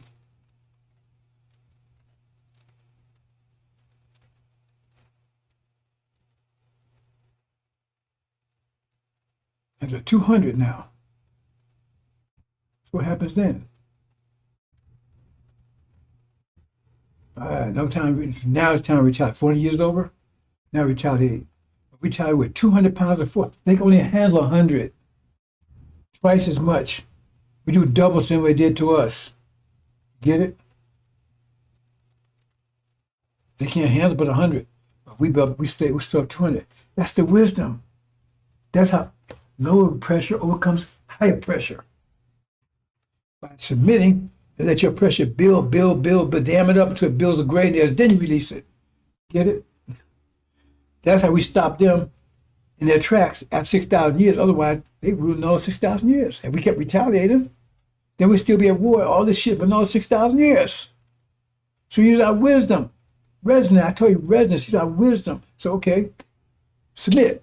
The other nations go too, because they didn't. They didn't submit. Jinn said, we ain't going to submit. So they get crushed too. Because when that force release, it's released on the whole world. And none of them can take it. Because they didn't store it up. They didn't submit. You get it? And they get worse. Because they got the lower structure. Only they have higher structure. They got a structure 200. Or 150, whatever, right? See what I'm saying? By submitting. It's wisdom. How do you overcome? Because they got greater pressure than us. That means they go, no. Just submit. Wisdom. Just store the pressure up. Until now your pressure is greater than theirs. But you got to submit to do it. Just hold it back. Just hold it in. And choirs of Kappa, they say, right? Sisters, they good at better than we are. Hold it in. Keep that in mind. They better than we are. By the way, and they okay. Get back. Take it in. When you least suspect it, remember that story? Love and hate. When you suspect it, all of a sudden your ass in a wheelchair somewhere. I was stronger than you. They good at it. So I told you, they cunning. They better than we. They take it. And then you think, oh man, they're weak. I beat her ass. She was taking it. Really? If you have that absolute reaction, as if she ain't retaliating, where that force is going. Get his ass. You better pay attention to this, brother and sister. This is mathematics. I'm trying to tell you what's happening. So you want to beat on that woman? You think you just getting away with that? She can't get you. Well, okay, I'm gonna wait until I build up, and then she releases on your ass, and then all of a sudden you don't know what happened to you. She's more cunning. I can't beat him in strength, direct strength. Okay, go, you ain't getting away with anything. You understand this? I hope you understand this, brothers and sisters. That's what's happening here. That's what we're told to submit. Wisdom. Otherwise, they would have ruled for the next 6,000 years. Now it's too late now. So this doesn't happen. Now we're trying to do right now, right? To keep you absorbing it. Because see, man, if they keep us absorbed it for North 6,000 years. They can still rule. We just keep taking the bullshit. That's what Farrakhan tell you. Let's get along with him. He's gonna save everybody. He's part of this. All these movies and everybody getting like they got a new Eddie Murphy movie out. I saw part of last night. I told my wife, man, this is so much bullshit. I saw on the weekends, right? We watched a movie or two, right? So and you watch and they put him in it because the whole rest of the movie was we're all together because he got a white wife. We kind of say she's Hispanic, she's white, and then this sister, she got a white boyfriend. So why is that? Why they mix up like that? And the whole movie made no sense at all. So you know that was the point of the movie, see? Because he never played that movie where he was in love with some white girl. So they put him in there because you see this. Because right now they're desperate. They're desperate to get you not to retaliate. Because you remember spring's come in. So if they can't do that, just get rid of you. The trap is already set. So Farrakhan, oh man, we see this is this, and this is something else. You don't see what's going on here, brothers and sisters? You're gonna see in a minute, because they already set the trap. Well, commercials now, we won, we get along together. See? We all won. Farrakhan, we're gonna save the world, we're gonna stay here, and we're gonna fight for America. If America, when he gave his 9/11 speech. Oh, he was upset because they attacked the World Trade Center. Oh, America. Fuck, man, are you serious? Kidding me? Just think about that one for a minute. I know the whole world, America gonna be destroyed. And the plague come down to God's judgment. So that means things gonna happen, bad things happen.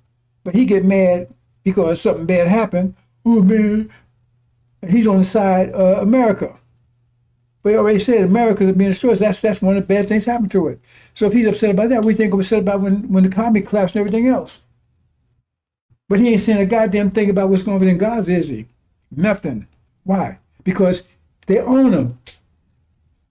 Then Yahweh told you better say a goddamn thing. That's why he ain't saying that. No, God told me to shut up. Yeah. Then Yahweh told you to shut up. Everybody's talking about it. You supposed to know that's the abomination desolation that you're supposed to be telling people about, but you ain't even call it that. And it's clear that's what it is, the abomination desolation. Look up the word, the root word abominable. It says the uprising will put down with unusual cruelty. And that's exactly what's going on over there. So why ain't you saying anything about it? You had a whole lot to say about 911. So why ain't you saying about what's going on over there? And then your little robots, your little clowns, they ain't saying anything either. Because they told you better say a goddamn thing. Because you're controlled by them.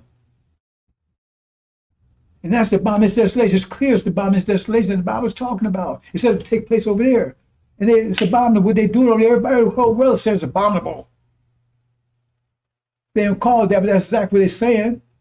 And you ain't saying the goddamn thing. God told him to be quiet. Yeah, your God, Satan. They told you to shut the fuck up. Hold on to him. We ain't telling you to let him go. If you got him, you got your head up his ass, keep it there. We ain't telling you to pull it out. Keep it there. Because this thing is changing so fast.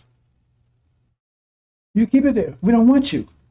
Because if you're that goddamn stupid, we don't want you. Because it's clear who he is. That means you're that damn stupid. You're telling us you couldn't pass the grade. I mean, that's why you get a test. Oh, okay, I see you got, well, it was 100 questions. You didn't give it one right. You didn't get any right. You failed. You stay back. That's what a test is. They told you. They put him up there to test you. Farrakhan's a test to you. Because it's clear who he is. That means if you can't see him, that means you are a total idiot or you're a demon. That's one of the tests. That's one of the tests that Suleiman would have for you. Remember, I ain't gonna go into that verse. I ain't gonna explain that to you. I ain't gonna tell you that one yet. No, it's just too. No, I ain't gonna tell you that one. It tells you how he would screen you out. They would come, he would scream. Remember, he got separated. He said, Elijah, you couldn't do it. So he will screen the demons. That's the first thing to take out the demons. Screen the demons from the chaff and the wheat. He's one of the ones like a magnet to draw the. He's because it said. I'm gonna say too much here, brothers and sisters. But V. Mark, right? Remember Legion, Louis Eugene Grounds, you know that backwards. Said we are many. He was there to draw all the demons to him. So it's easy to separate them. So you know, because those with him, they're demons. So we right away, it's easy to separate them. Because when he takes over, he ain't got 20 years to try to figure who's who. It's gonna be clear. I ain't gonna say no more than that. Be clear who the demons are. Right. Okay. I'm gonna leave it there, brothers and sisters. I talk it's a bunch of other things. I'm gonna leave it there. Hold on and see what I got here.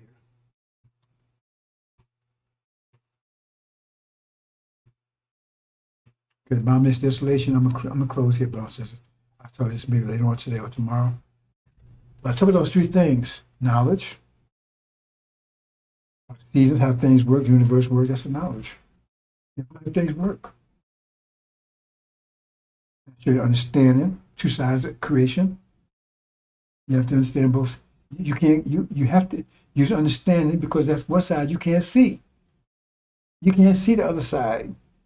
She can. She can't see your side. So you have to have understanding to work together. Be truthful with each other. So you're gonna take. She said that's the way it is, and because you can't see it. If you're gonna see a side you can't see. And you're gonna see a side she can't see. The understanding is what binds you together. Then wisdom. How to use resonance to overcome higher pressure, higher power. Hope you understand this. See, knowledge, wisdom, understanding. So get knowledge, get wisdom, all that getting, get understanding. That means learn to deal with them sisters, boy. And sisters learn to deal with us. But we got to give them reason to deal with us. That's what tribulation is for. That's part of what tribulation is for. If you had listened to Elijah, you'd accomplished that by now because you stood up stars, you would fell with Farrakhan. And you wish think nature would have been like right now, especially if they had the angel, 35 years. What do you think nature would been like right now?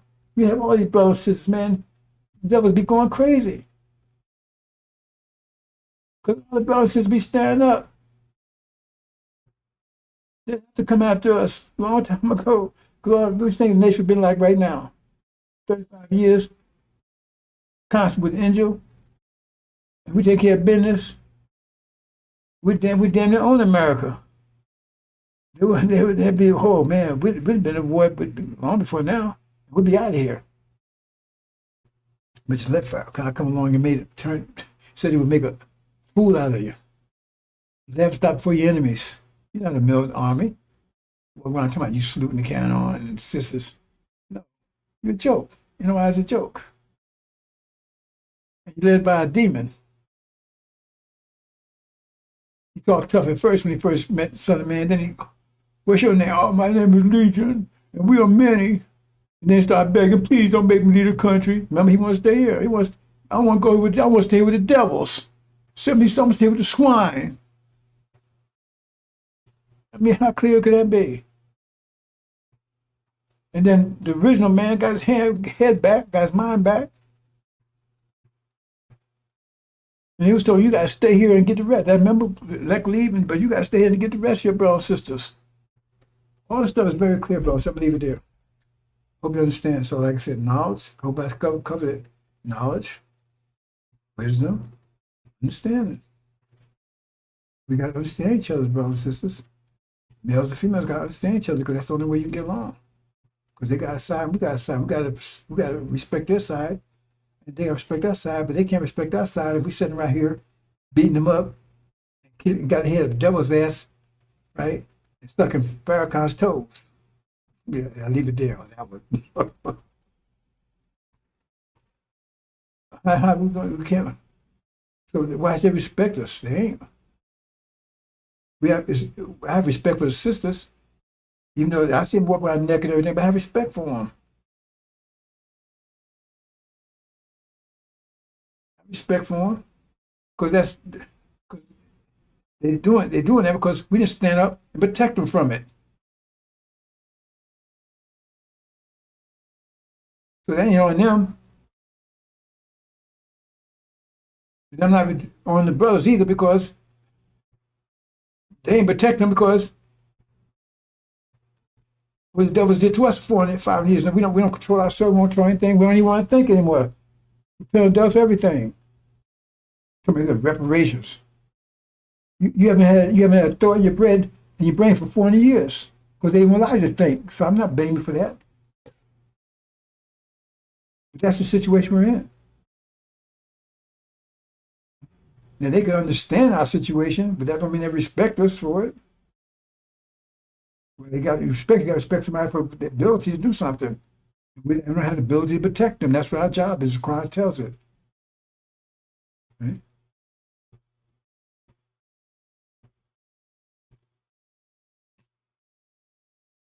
I don't get mad at sisters. I don't like them walking around naked or stuff, but I don't get mad at them.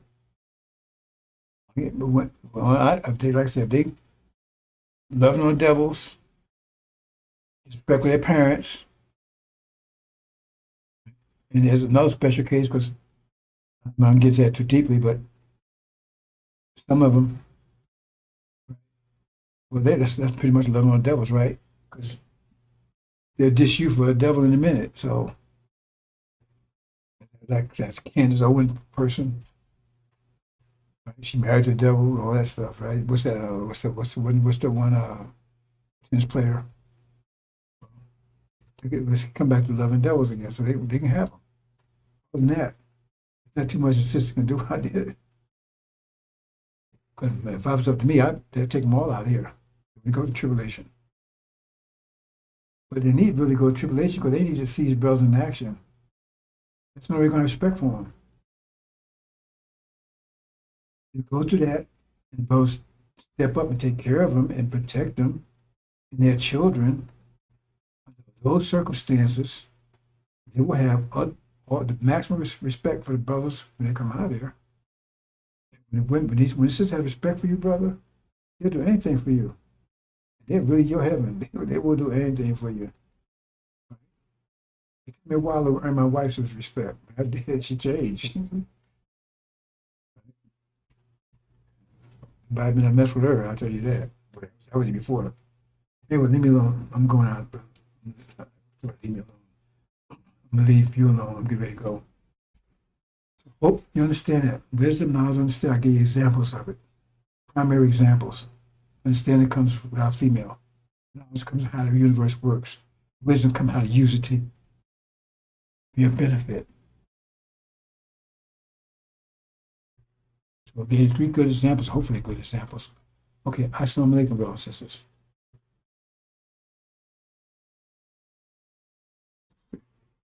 Oops, I had this wrong. Let this play out, brothers and sisters.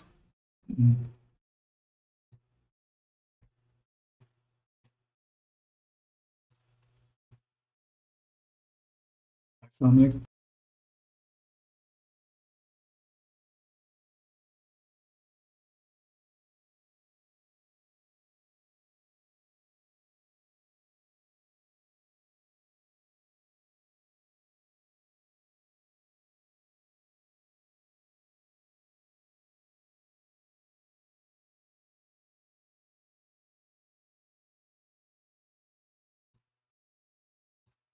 What happened there? So give me a minute, brothers and sisters. I don't know what happened there. It's in my system again.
Okay, but I got a little issue. Let me figure it out. Uh-oh. What happened here? Mm-hmm.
Okay.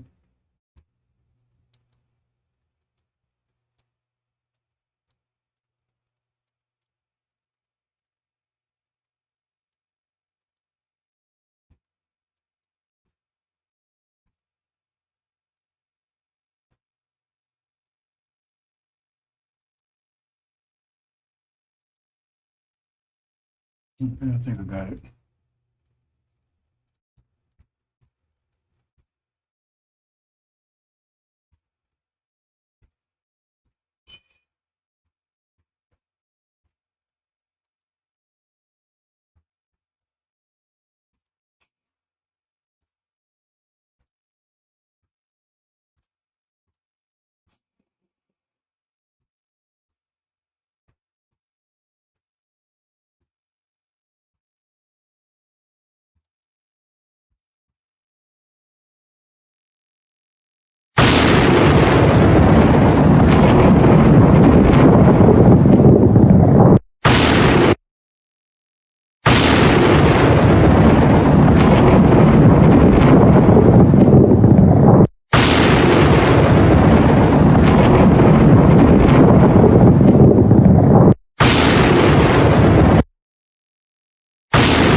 How are we going to make it?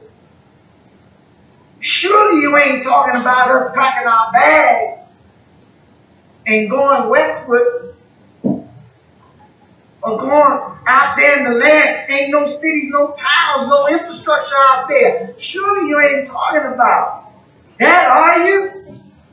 No. We ain't going back to Africa. No.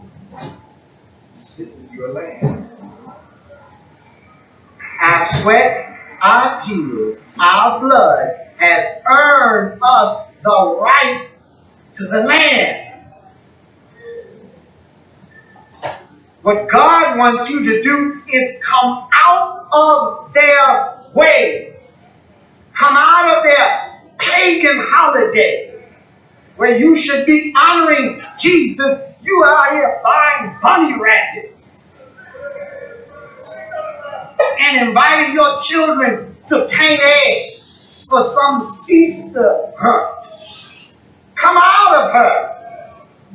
Get the Santa Claus out of your house and a tree that is the way of the pagans. Come out of her. St. Valentine's Day. The heck is that? Excuse me. Come out of her name. Come out of her religion. Come out of her culture. Come out of her way of life. Come out of her educational system. Back to their people. When they was put up on the shores of North America.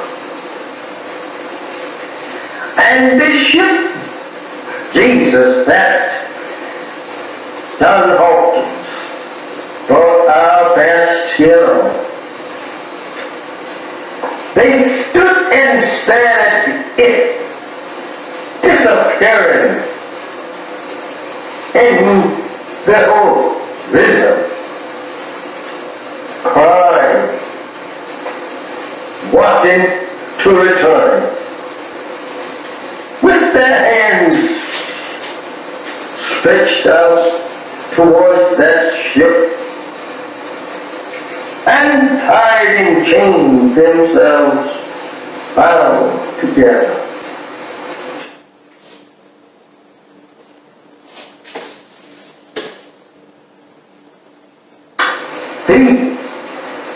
And when they was put off on this memorable shows, they stood there staring at that ship that brought them to a strange land and a strange people who could not speak either one's language.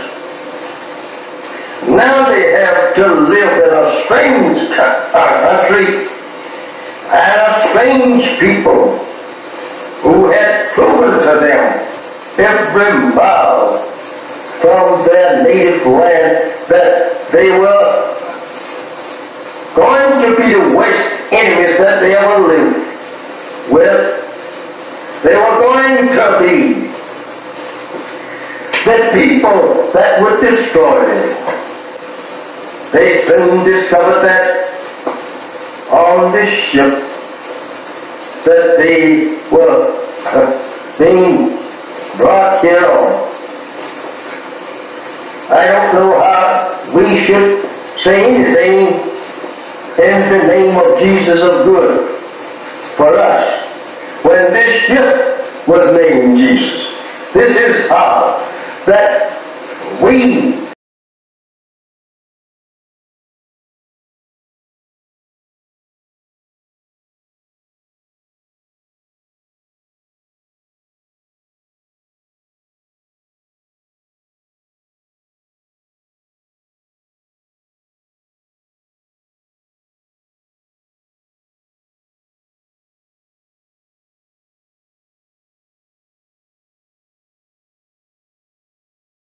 have always been deceived by the white man, trying to use Jesus, the name Jesus, to lull us off in a mental sleep, thinking that we are on our way to heaven. This is terrible.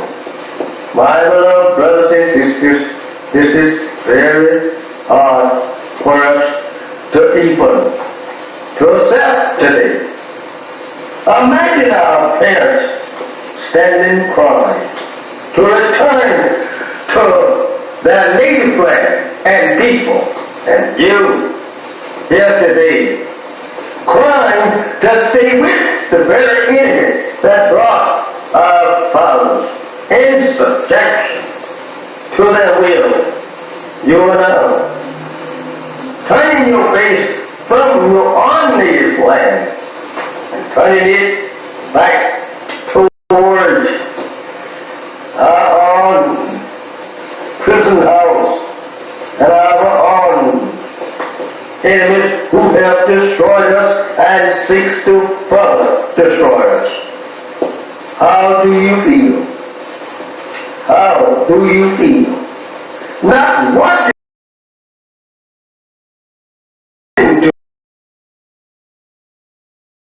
to return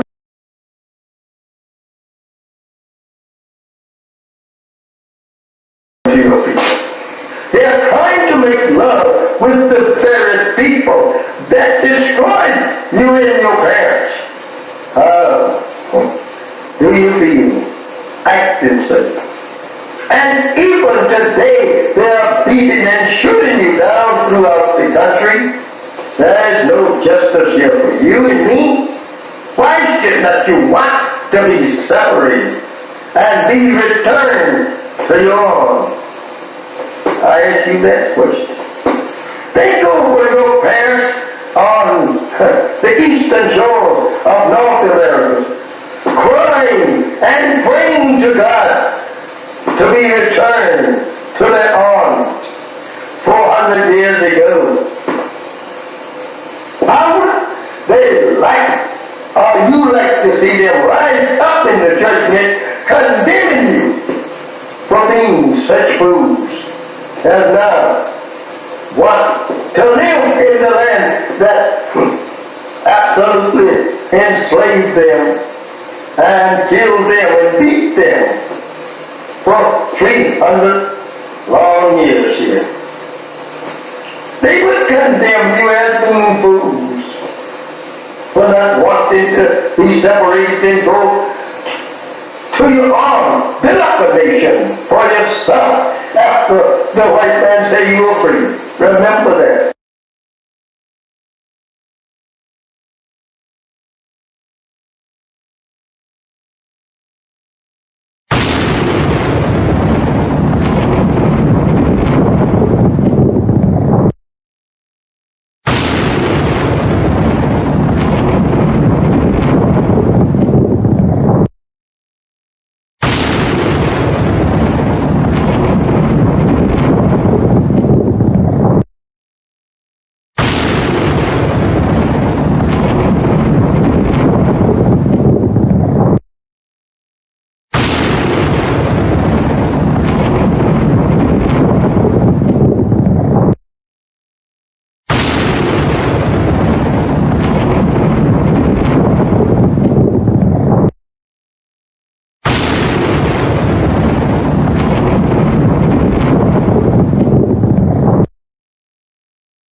make it. Surely you ain't talking about us packing our bags and going westward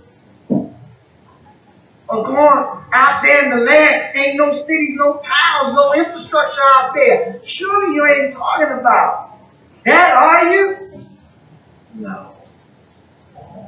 We ain't going back to Africa. No. This is your land. Our sweat, our tears, our blood has earned us the right to the land. What God wants you to do is come out of their ways. Come out of their pagan holiday where you should be honoring Jesus. You are out here buying bunny rabbits and inviting your children to paint eggs for some Easter hunt. Come out of her. Get the Santa Claus out of your house and a tree that is the way of the pagans. Come out of her. St. Valentine's Day. What the heck is that? Excuse me. Come out of her name. Come out of her religion. Come out of her culture. Come out of her way of life. Come out of her educational system. Back to their people. When they was put off on the shores of North America. And this ship, Jesus, that John Hawkins brought our best hero. They stood and stared at it disappearing in the horizon, crying, wanting to return. With their hands stretched out towards that ship and tied in chains themselves bound together.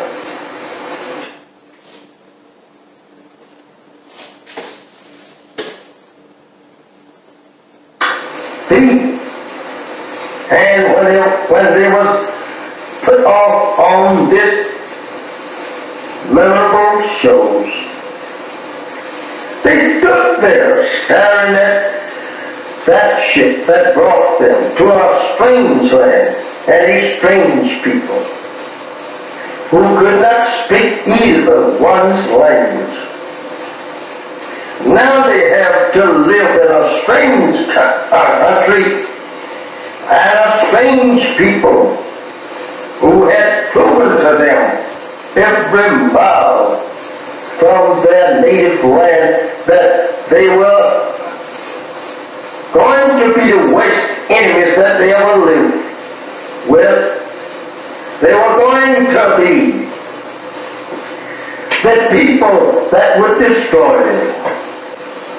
They soon discovered that on this ship that they were being brought here on. I don't know how we should say anything in the name of Jesus of good for us when this ship was named Jesus. This is how that we have always been deceived by the white man, trying to use Jesus, the name Jesus, to lull us off in a mental sleep, thinking that we are on our way to heaven. This is terrible. My beloved brothers and sisters, this is very hard for us to even to accept today.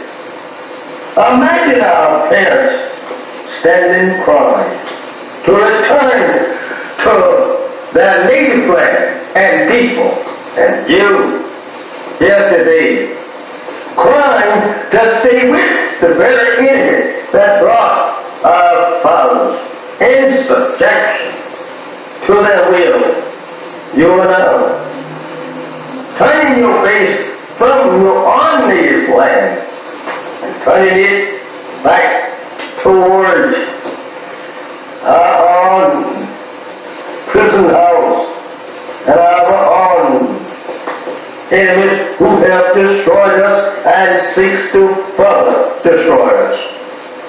How do you feel? How do you feel? Not wanting to return to your people. They are trying to make love with the very people that destroyed you and your parents. How do you feel acting such? And even today, they are beating and shooting you down throughout the country. There is no justice here for you and me. Why should not you want to be separated and be returned to your own? I ask you that question. Think over your parents on the eastern shore of North America, crying and praying to God to be returned to their own 400 years ago. How would they like, or you like to see them rise up in the judgment, condemning you for being such fools as now want to live in the land that absolutely enslaved them and killed them and beat them for 300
Assalamu alaikum, sisters and brothers. Sulaiman Rahim here, Messenger of the Covenant. Okay, brothers and sisters, it's been a year now, and we're finally home after 40 years in Arabia. I'm reporting to you from Arabia. Finally home after 40 years, right? And so we've been here a year now. And there was an agreement made. A former slave master, he said, we had a choice. Stay here or leave. Right? So we chose our inheritance, Arabia. So So we left. And half the original people decided they wanted to give up their inheritance and trade it for a place in America in reconciliation with their former slave master. That's their choice. They chose, said, we don't want to go over to Arabia. We don't go to where it's sand and all that stuff. We want to stay in America. We've been here all our lives, been here 40 years, born here, right? And we can make peace with our slave master. Okay, so they decided to stay. And so after a year, right, we get reports of how things are going over there. And it doesn't sound too good. How things are going over in America with their reparations. Because they was given, they got 6 states, I believe.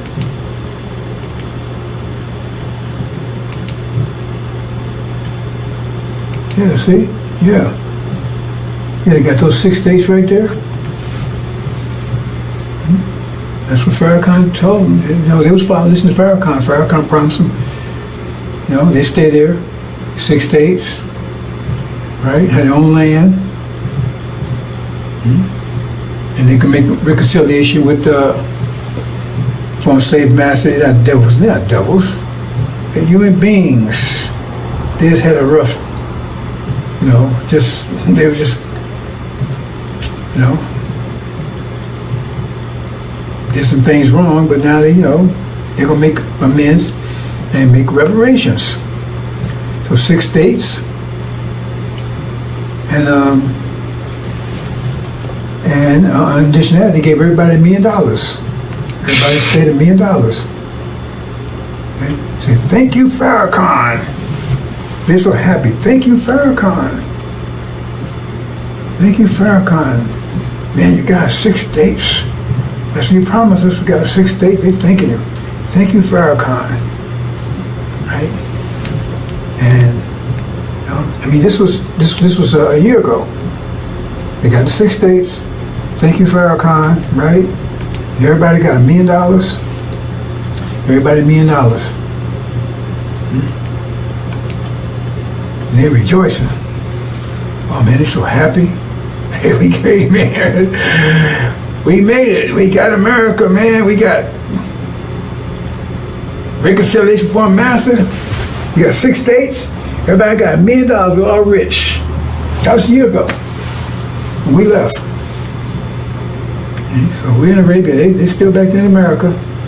And now we're getting reports a year later. This was the way it was a year ago, man. They were so happy. They were so happy.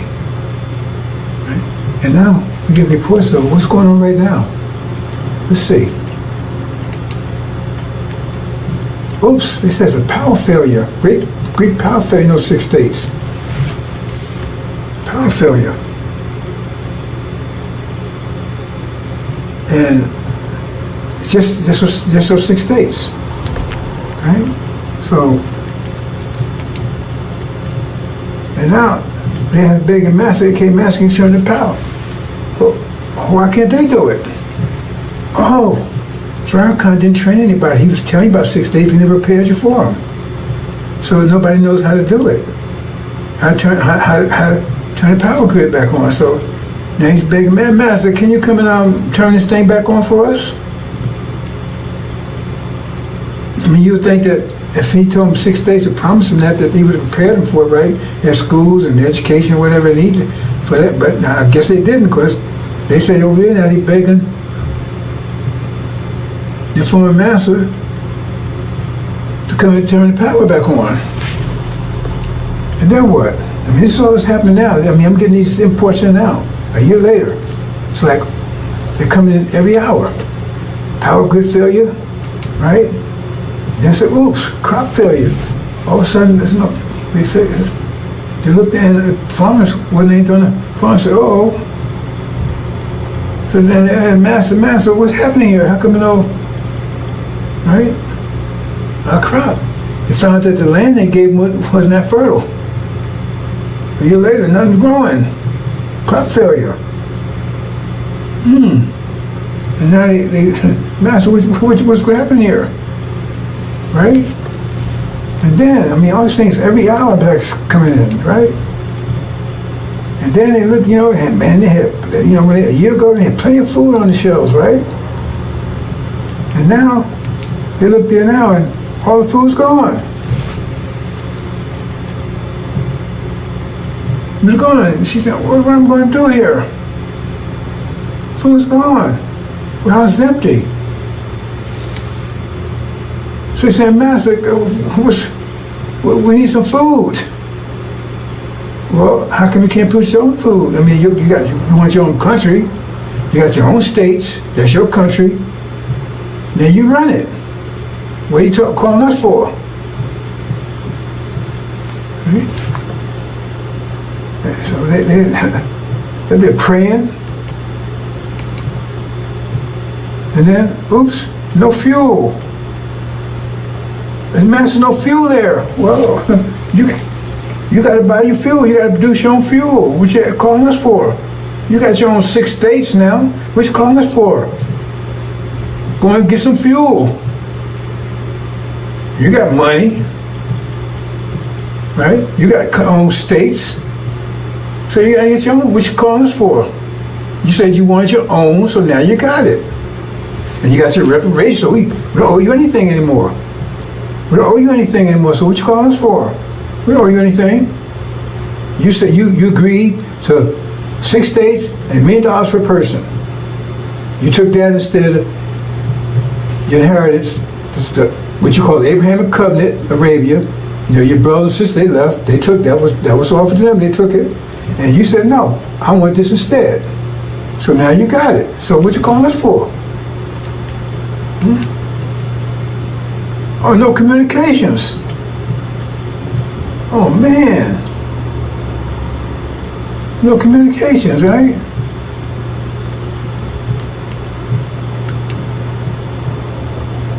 No medical facilities. So what's going on, Master? Wait a minute, hold on. That's you. What you calling us for? That's yours. You got to handle that stuff. You want us to handle it for you? You want independence, now you have it. I mean, wow, this stuff was coming every hour, man. Instead of like a year, they was celebrating. And now they crying and begging the Master, hey, we got all these problems here. I said, wait a minute, that's yours. Where'd you come about your problems? You have to work those out. Right? No transportation, I mean, no planes, no nowhere. We don't know about fly the planes and drive the trucks and the boats and stuff and to go and get this stuff. Well, what you done that for? You wanted this, you got it. So go ahead and get to train your own pilots, build your own planes, build your own boats and right? You see what I'm saying? Transportation, build your own trucks. What you calling for? Yeah, Master, we see this. You said you wanted 6 states, you got it. You want $1 million per person. That was the reparations. So then if you didn't pay people to take care of this, how's that our problem? You're independent now. You're really free now. Oops, no fuel, the gas station's empty. I can't drive, eh? And no gas. Man, wow. All this stuff happened like for a year. They thought that everything was great, and all of a sudden everything ran out. So I guess what happened? Everything was there when they got it, and then it ran out. They had to, for them to replace the fuel, to get the farms going. So they was left with that stuff. The factory was full. I mean, warehouses full. Then you had to keep. They thought that was just going. I guess they thought it was just going to be there, just by itself. They didn't prepare for it. See?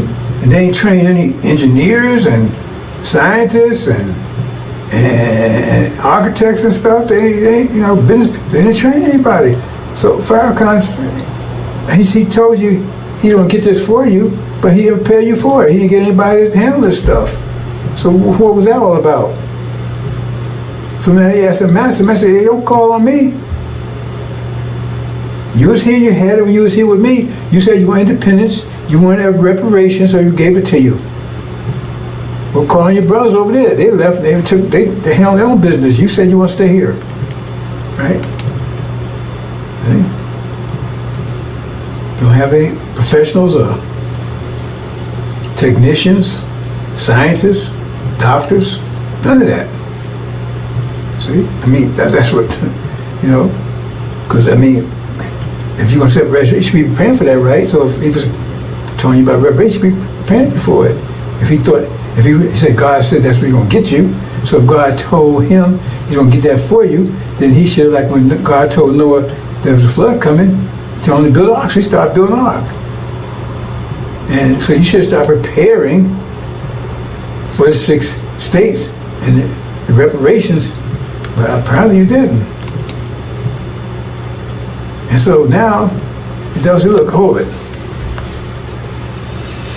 We want total separation. I mean, look, we don't want you to call us no more. We don't want you to call us no more. Because you're wearing us. You want your own country. You got your own land. Right? You got money, $1 million, all this stuff, right? And so now we got to protect your money and everything too? No, you have to create your own money. You have to do all these things, your own wealth, not ours. Right? So we're going to cut you off from that too. That's all economics. So they go and tell it. They tell all the people and all the white folks, right? Because all the black folks, and all the black folks is either in Arabia or in those 6 states. That's the solution. You had to be one way or the other. There couldn't be no integration, all that kind of stuff. That's the deal. You just said one or the other.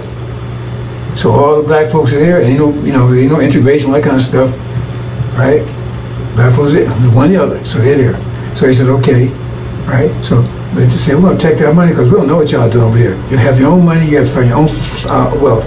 So what they do is they tell all the white folks, say, protect your money, right? Transfer your money into gold. Transfer all your dollars into gold. Okay. Now remember, they gave everybody $1 million a piece. So everybody got $1 million a piece, right? And so they transfer it to gold. And then what happens is that what they do is they start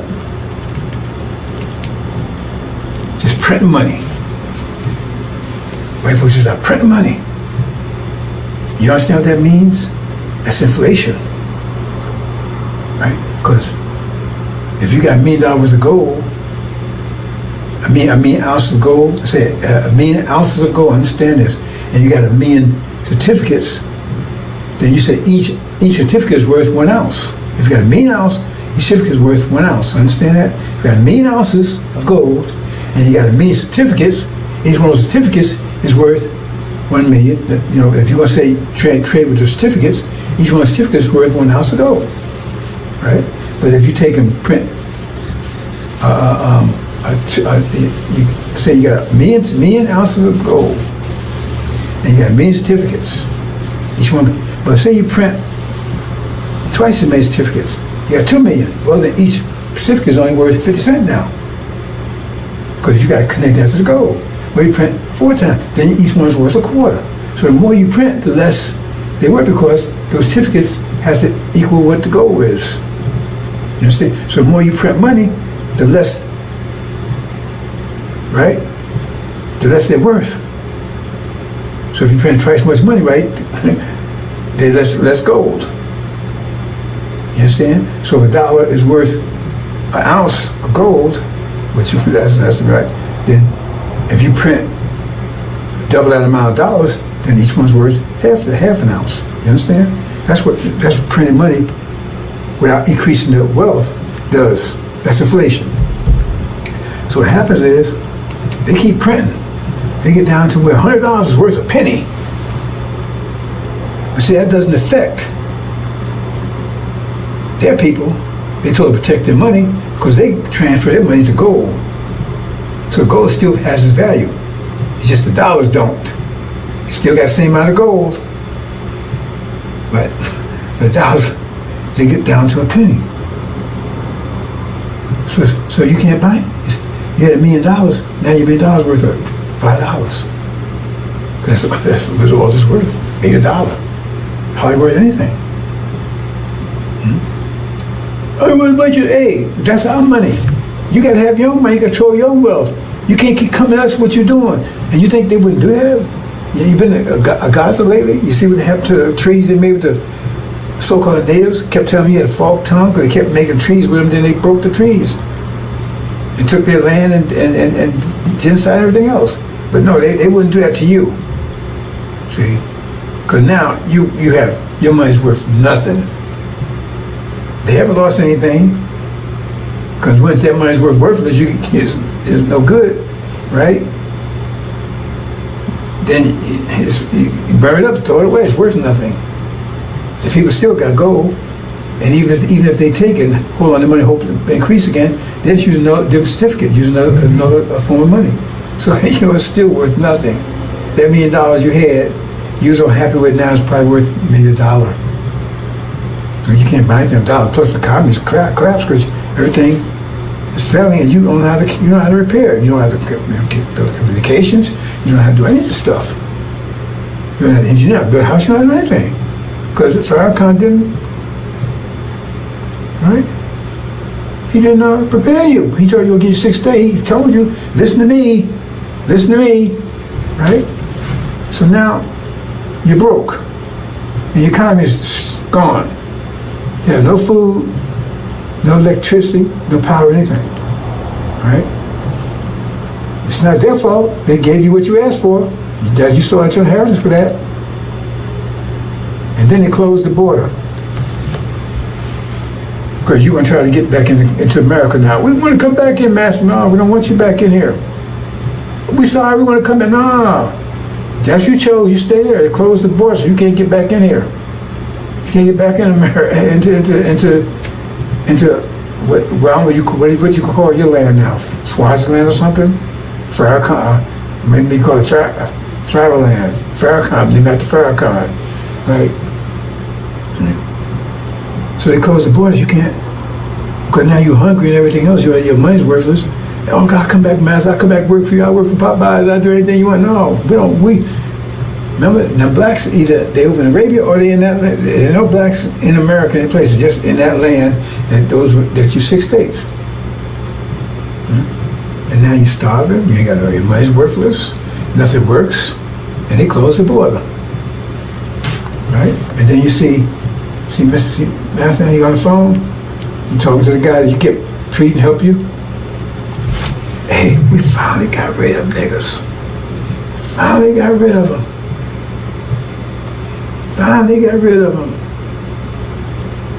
See, on the phone. Yeah, it worked. We sold them no reparations. We sold them that used car. You turned the miles back and everything else, and they bought it. See, they could have had a BMW. They could have had a Lamborghini. They sold that for a BMW that looked good. Damn thing didn't work. And now they're starving, living in tents.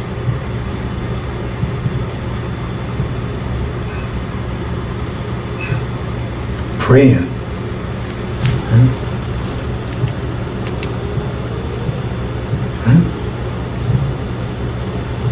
And so what? Then what next?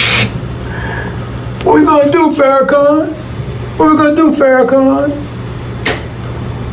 You told us to take reparations, so we did. But they gave us everything we asked for. What we gonna do, Farrakhan? What we gonna do? Pray.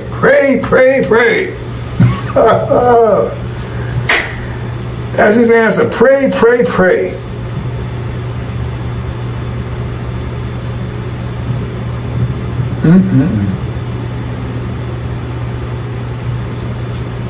That's your reparations. Like Elijah Muhammad said, he had a big picture. We leaving, and blacks staying on the shore, the ones stay behind, and they was whooping their ass. Right? Because they thought you think they want to give you some land and take care of you? You think they want to do that? And go bankrupt, give everybody $1 million? How much that is? If it's 17 million, if it's 17 million times 17 million times $1 million is like $17 trillion, I think, something like that there. Then they're going to do all that for you. They want to get rid of you. So now they have succeeded. Because they closed the border. And what you going to do? You going to fight to come out? They closed the border. They got the military around there. They finally got rid of you. No more black problem, no more Negro problem anymore. One group's out of here, another group that's here. They're gone, and our hands are clean. We gave them what they wanted. Well, anything. Okay. God honors contracts. Remember, he honored the contract with Jacob. Esau sold his birthright for a bowl of soup to Jacob, which was Esau's inheritance, and God honored it. Okay, Jacob, it's yours. You're the one. And that's the deal. Because he ain't your friend. Pharaoh ain't your friend. Pray, pray, pray. That's the answer. And this homeland you was promised, you rejected it. So now you got what you asked for. So if they gave you reparations today or tomorrow, how would that scenario not play out like that? Well, they say, okay, you got it. Tell me how the scenario wouldn't play out like that. And tell me why they wouldn't do it. They love you so much, they're going to say, okay, we're going to take care of them. I mean, why should they go out their way to take care of you when you was right here? You was working at Popeyes and living in the get up on Section 8, all that stuff right here with they. Because they're trying to get rid of stuff right now. Trump's trying to get rid of all that stuff right now. Because they're closing on you don't realize it. Anyway, that's just, that's what's happening over in America. Wow. Of course, come here. Disaster over there. And, oh, I just got a call. Oh, wait, hold it. Really? You serious? Our ambassador just got a call from I don't know what they call it. We call it Conland or something. I forgot what it's something name to call it right there. That 6th day. They begged us to come and help. Can they come over here? Can we come and get them? Really? Can we come and get them and bring them? Oh no. Now he went and asked Master Farad Muhammad, right? He said, no, hell no. We ain't going to get them. And I agree with that. Yeah, the Master said he said, let's call him, and he passed the word to Master Farad Muhammad. Master Muhammad said, send him back. Master, no, we can't come and get you. You chose, you made your choice, live with it. Or die, whatever the situation is. Wow. I can't believe that. They actually, right, sent a message over. I don't know how they did, I don't have any communication, but somehow they got the information over to him, said, would we please come and get him? Nope. Said, no, tell him no. And don't waste time communicating with us anymore. You got your land, you got your reparations, you got your money, you got Farrakhan as your leader. Yeah, tell him, talk to him, let him straighten out for you.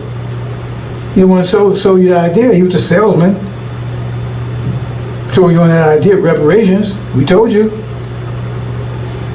Right? Suleiman, right? He was the messenger till you told him, look, man, let's go home. You said no. You chose not to.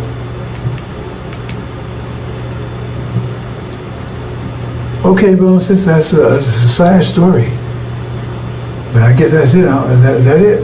Oh, they're not getting more reports on because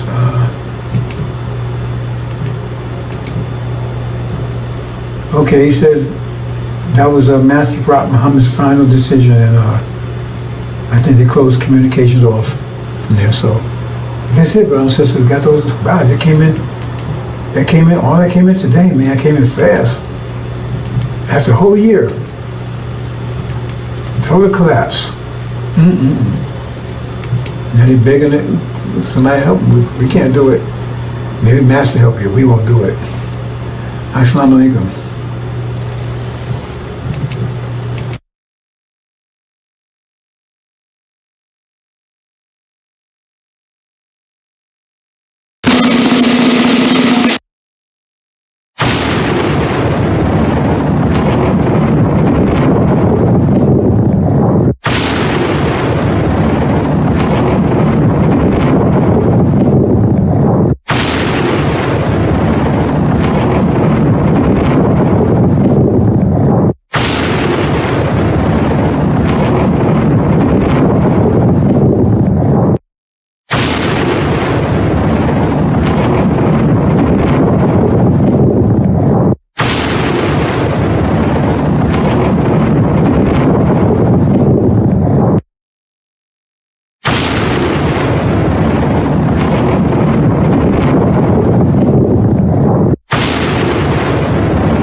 Update, brothers and sisters, got another late report in that they said, well, if you want to come and get us, well, we at least send them some food.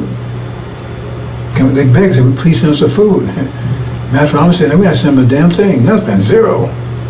He said, please just send us some food. No, I just got that in. He says, if we can't come and get us, please send us some food. He says, no.